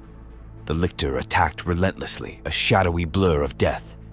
Each encounter left one less guardsman standing, their blood painting the cold metal floors. Valis, now alone with Sergeant Harkin, trembled with fear and rage. "We won't make it, Sarge," he stammered. Harkin looked at him, his eyes steely. "We're guardsmen, son. We hold the line no matter what. For the Emperor." In a final stand, they faced the lictor in a chamber filled with the detritus of 1,000 battles. It was a dance of death, lasgun fire against alien cunning. Valis watched in horror as Harkin was impaled on the lictor's claws, his last words a prayer to the Emperor. With his last breath, Valis activated a grenade, the light of the explosion illuminating the lictor's triumphant roar. The blast consumed them, sending a shockwave through the space hulk. In the vast, uncaring expanse of space, the hulk drifted on, a silent tomb to the bravery of those who had fought and died within. The Imperium would never know of their sacrifice, yet they had held the line in the face of unspeakable horror for humanity and the Emperor.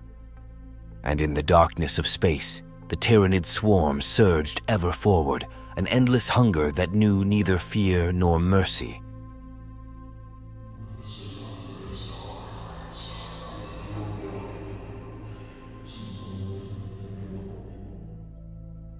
In the forsaken reaches of the Maelstrom, where the warp's influence twisted reality into a nightmarish tapestry, a derelict space hulk named Forsaken Reckoning drifted in the ethereal currents. On board, a group of heretics had sought refuge, their dark rituals intertwining with the malevolent energies of the warp. As the Maelstrom churned with chaotic fervor, the Forsaken Reckoning became a vessel of haunted souls, a floating mausoleum haunted by the ghosts of traitors. Inquisitor Helia Stern, a relentless pursuer of heresy, received distress signals emanating from the space hulk. Driven by a duty to purge the Imperium of corruption, she boarded her vessel, the Purgation's Wrath, and set a course for the Forsaken Reckoning. Little did she know that she was venturing into the heart of a haunting that transcended the boundaries of the material realm. As Inquisitor Stern's boots met the metallic surface of the Forsaken Reckoning, an oppressive chill hung in the air. The lifeless corridors whispered with the echoes of betrayal, and the walls seemed to bleed the shadows of the Forsaken. The Inquisitor, her senses honed by years of confronting the warp's malevolence, felt the weight of unseen eyes upon her. The Forsaken Reckoning, once a vessel of war, now resembled a macabre museum of heretical artifacts. Tattered banners adorned with blasphemous symbols hung in desolation, and corrupted icons defied the sanctity of the Imperial Aquila. The air itself seemed to thrum with an otherworldly resonance, a chorus of the damned that resonated with the pulse of the warp. As Inquisitor Stern delved deeper into the haunted space hulk, she encountered apparitions of the past, ghostly echoes of heretics consumed by the warp's embrace. Their tormented visages flickered in and out of existence, eternally trapped between the material and immaterial realms. The Inquisitor pressed on, her steps echoing through the desolate corridors. In the heart of the Forsaken Reckoning, Inquisitor Stern discovered a chamber bathed in an unholy glow. A vortex of warp energy pulsed at its center, and within its spiraling depths, the ghosts of traitors materialized. The heretics once condemned to the annals of history now clawed at the veil of reality, their spectral forms reaching for release. The leader of the heretics, a twisted figure clad in corrupted power armor, turned its gaze toward Inquisitor Stern. The apparition sneered, its voice a chorus of anguished whispers. "You dare intrude upon our sanctuary, Inquisitor? The warp has granted us eternal existence, and you shall join our legion of the Forsaken." Undeterred by the spectral menace, Inquisitor Stern raised her sanctified bolter, its barrels glowing with the purifying light of the Emperor. The heretic leader, now a wraith of defiance, unleashed a psychic onslaught. Visions of treachery and corruption flooded the Inquisitor's mind, but her indomitable will resisted the warp's insidious influence. The chamber erupted into a spectral battlefield, the warp's malevolence manifesting as ethereal flames and shadowy tendrils. Inquisitor Stern, her faith a beacon against the encroaching darkness, engaged in a psychic duel with the leader of the Forsaken. The air crackled with the clash of immaterial forces, each combatant struggling for dominance in the haunted realm. As the battle reached its zenith, Inquisitor Stern uttered the litany of banishment, a sacred incantation that resonated with the Emperor's divine wrath. The warp recoiled, and the heretic leader's spectral form convulsed with an otherworldly scream. The chamber quaked as the vortex of warp energy collapsed upon itself, consuming the Forsaken ghosts in its chaotic maw. In the aftermath, the Forsaken Reckoning echoed with an eerie silence.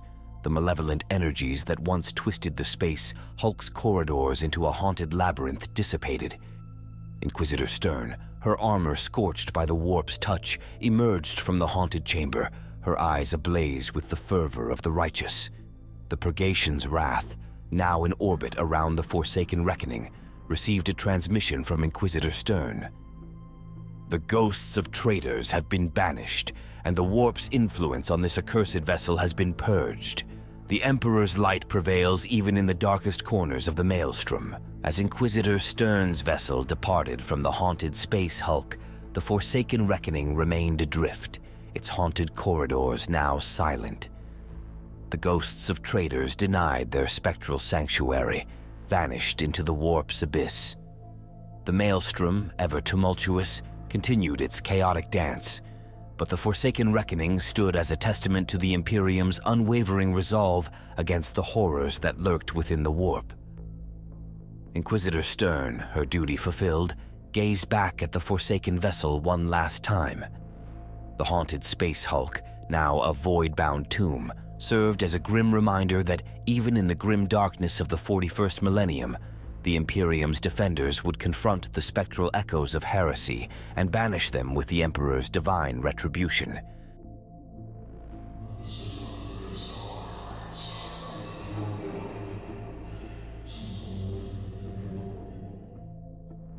In the darkest corners of the Imperium, where shadows clung to secrets like a shroud, Inquisitor Adela Ravenna pursued the whispers of heresy that slithered through the halls of power.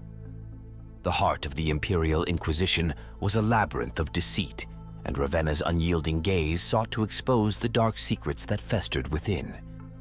Assigned to investigate the high-ranking echelons of the Administratum, Ravenna delved into the labyrinthine archives of the hive world Secundus Prime.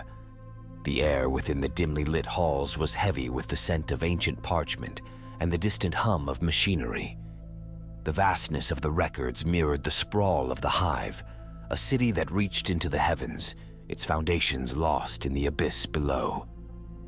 As Ravenna pored over the dusty tomes, she discovered a pattern, a thread of corruption that wove through the highest levels of bureaucracy. Whispers of forbidden pacts and clandestine dealings reached her ears. The very foundations of the Imperium seemed tainted, and the Inquisitor's pursuit intensified. The trail led her to a secluded chamber deep within the Administratum's archives. The flickering candlelight cast eerie shadows on the towering shelves of forbidden knowledge. Ravenna, accompanied only by her ever-loyal acolyte, entered the dimly lit chamber, her silhouette a fleeting specter against the towering stacks of parchment. In the center of the room stood a lectern adorned with an ancient grimoire, its pages bound in flesh and inked with the blood of the heretical. Ravenna, driven by an unquenchable thirst for truth, opened the tome. As she deciphered the blasphemous text, a chill gripped her heart. The secrets within the grimoire unveiled a hidden cabal within the highest ranks of the Administratum. A shadowy assembly that had struck unholy bargains to maintain the Imperium's veneer of order.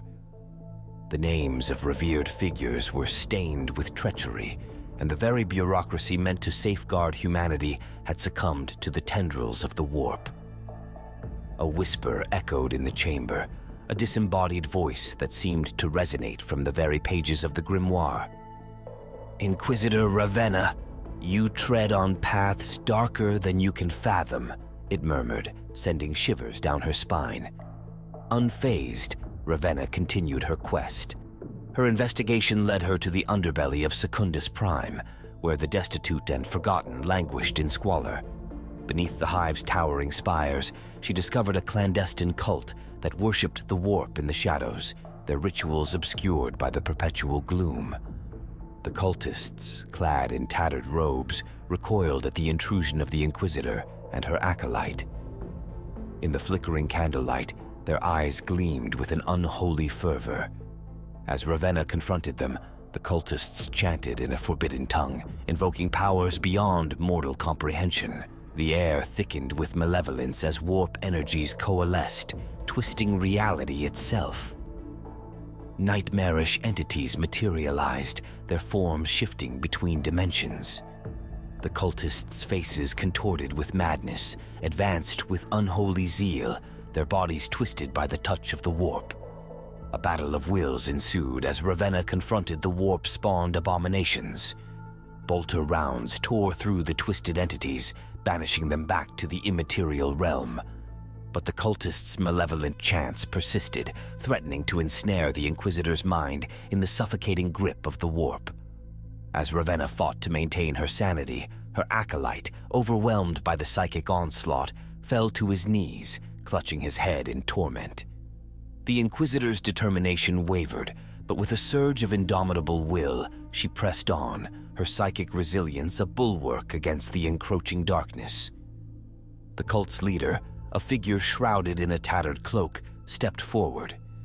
His voice resonated with unnatural resonance as he spoke of forbidden knowledge and the inevitability of chaos consuming the Imperium. The very fabric of reality seemed to warp around him as he invoked the power of the warp. Ravenna, fueled by righteous fury, confronted the cult leader in a psychic duel that transcended the material realm. The air crackled with unseen energies as the Inquisitor fought to banish the warp-touched presence. With a final incantation, she shattered the cult leader's psychic defenses, sending a shockwave that reverberated through the warp. The chamber fell silent, the cultists defeated, and the warp energies dissipated like dissipating shadows. Ravenna, battered but unbroken, stood amidst the remnants of her struggle. The dark secrets she had uncovered were like a poison seeping through the veins of the Imperium. As she emerged from the depths of Secundus Prime, the weight of her discoveries pressed upon Ravenna's shoulders. The Inquisition meant to safeguard the Imperium was entwined in a web of corruption and heresy. The labyrinth of deceit extended far beyond Secundus Prime, reaching into the very heart of the Imperium. Inquisitor Adela Ravenna, burdened with the knowledge of the Imperium's dark secrets, knew that her battle against the hidden forces within would be unending. The shadows clung to the corridors of power, and as she walked through the gates of the Administratum, she vowed to continue her relentless pursuit of truth, even if it meant confronting the silent horrors lurking within the heart of the Imperium.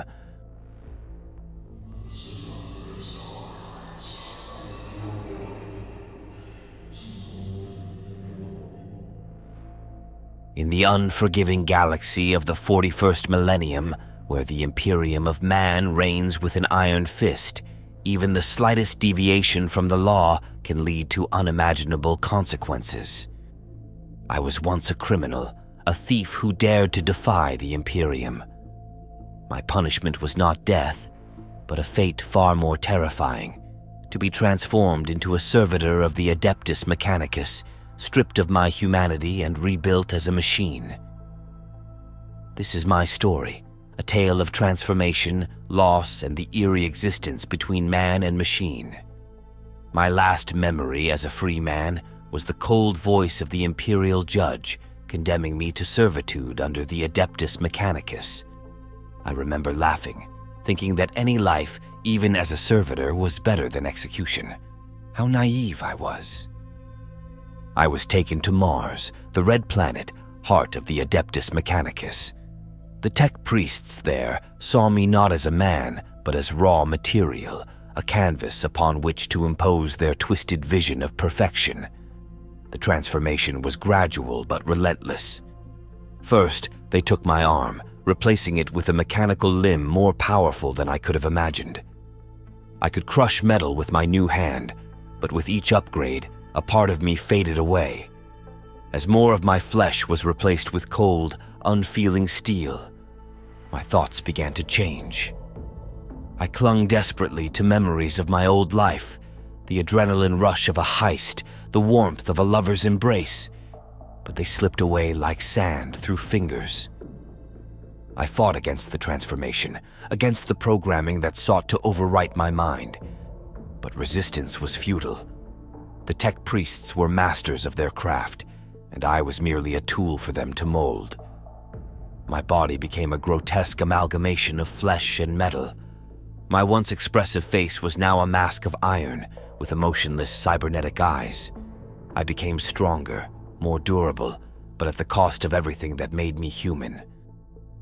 I was assigned to work in the forges of Mars, a mindless drone amongst countless others. The heat of the furnaces was a constant presence, but I no longer felt it. The sound of hammering metal was my lullaby, lulling me into a state of numb obedience. But even in this hellish existence, a spark of my old self lingered. In the depths of my mechanized mind, a shadow of my former consciousness survived. I was aware of my reality, but powerless to change it. The horrors I witnessed in the forges were beyond description. Servitors malfunctioning and being discarded like broken tools, their organic parts harvested for reuse. I saw what my future held, and it filled me with a dread that was almost human. One day, while working on an assembly line, I had a moment of clarity. My mechanical hand, once a symbol of my servitude, became my key to salvation. Using my enhanced strength, I sabotaged the machinery, causing a chain reaction of destruction. The chaos that ensued was my chance. I fled through the labyrinthine corridors of Mars, driven by a primal urge to escape. The alarms blared, and I could hear the stomping of Skitari, the cybernetic soldiers of the Mechanicus, in pursuit. I stumbled upon a group of rebels, humans like I once was, fighting against the tyranny of the Mechanicus. They saw me as an abomination at first, but I proved my worth by aiding their escape. We journeyed through the underbelly of Mars, a world unknown to the higher echelons of the Imperium. Here, amidst the ruins and forgotten technology, the rebels had carved out a semblance of freedom. Among them, I found a kind of acceptance. They called me Iron Soul, a testament to my indomitable spirit. With their help, I learned to control my mechanical parts, using them not as tools of the Mechanicus, but as weapons against them. But my story does not have a happy ending. The Mechanicus is relentless, and their reach is long. In a final desperate battle, I held the line against the Skitari, allowing my comrades to escape. As I fought, I realized that this was my purpose. In my transformation, I had lost everything: my identity, my humanity, my soul. But in this last act of defiance, I reclaimed a part of myself. I was finally overwhelmed, my mechanical body succumbing to the might of the Mechanicus. But as I fell, I smiled. For in that moment I was more than a servitor, more than a machine. I was a man again, if only for an instant.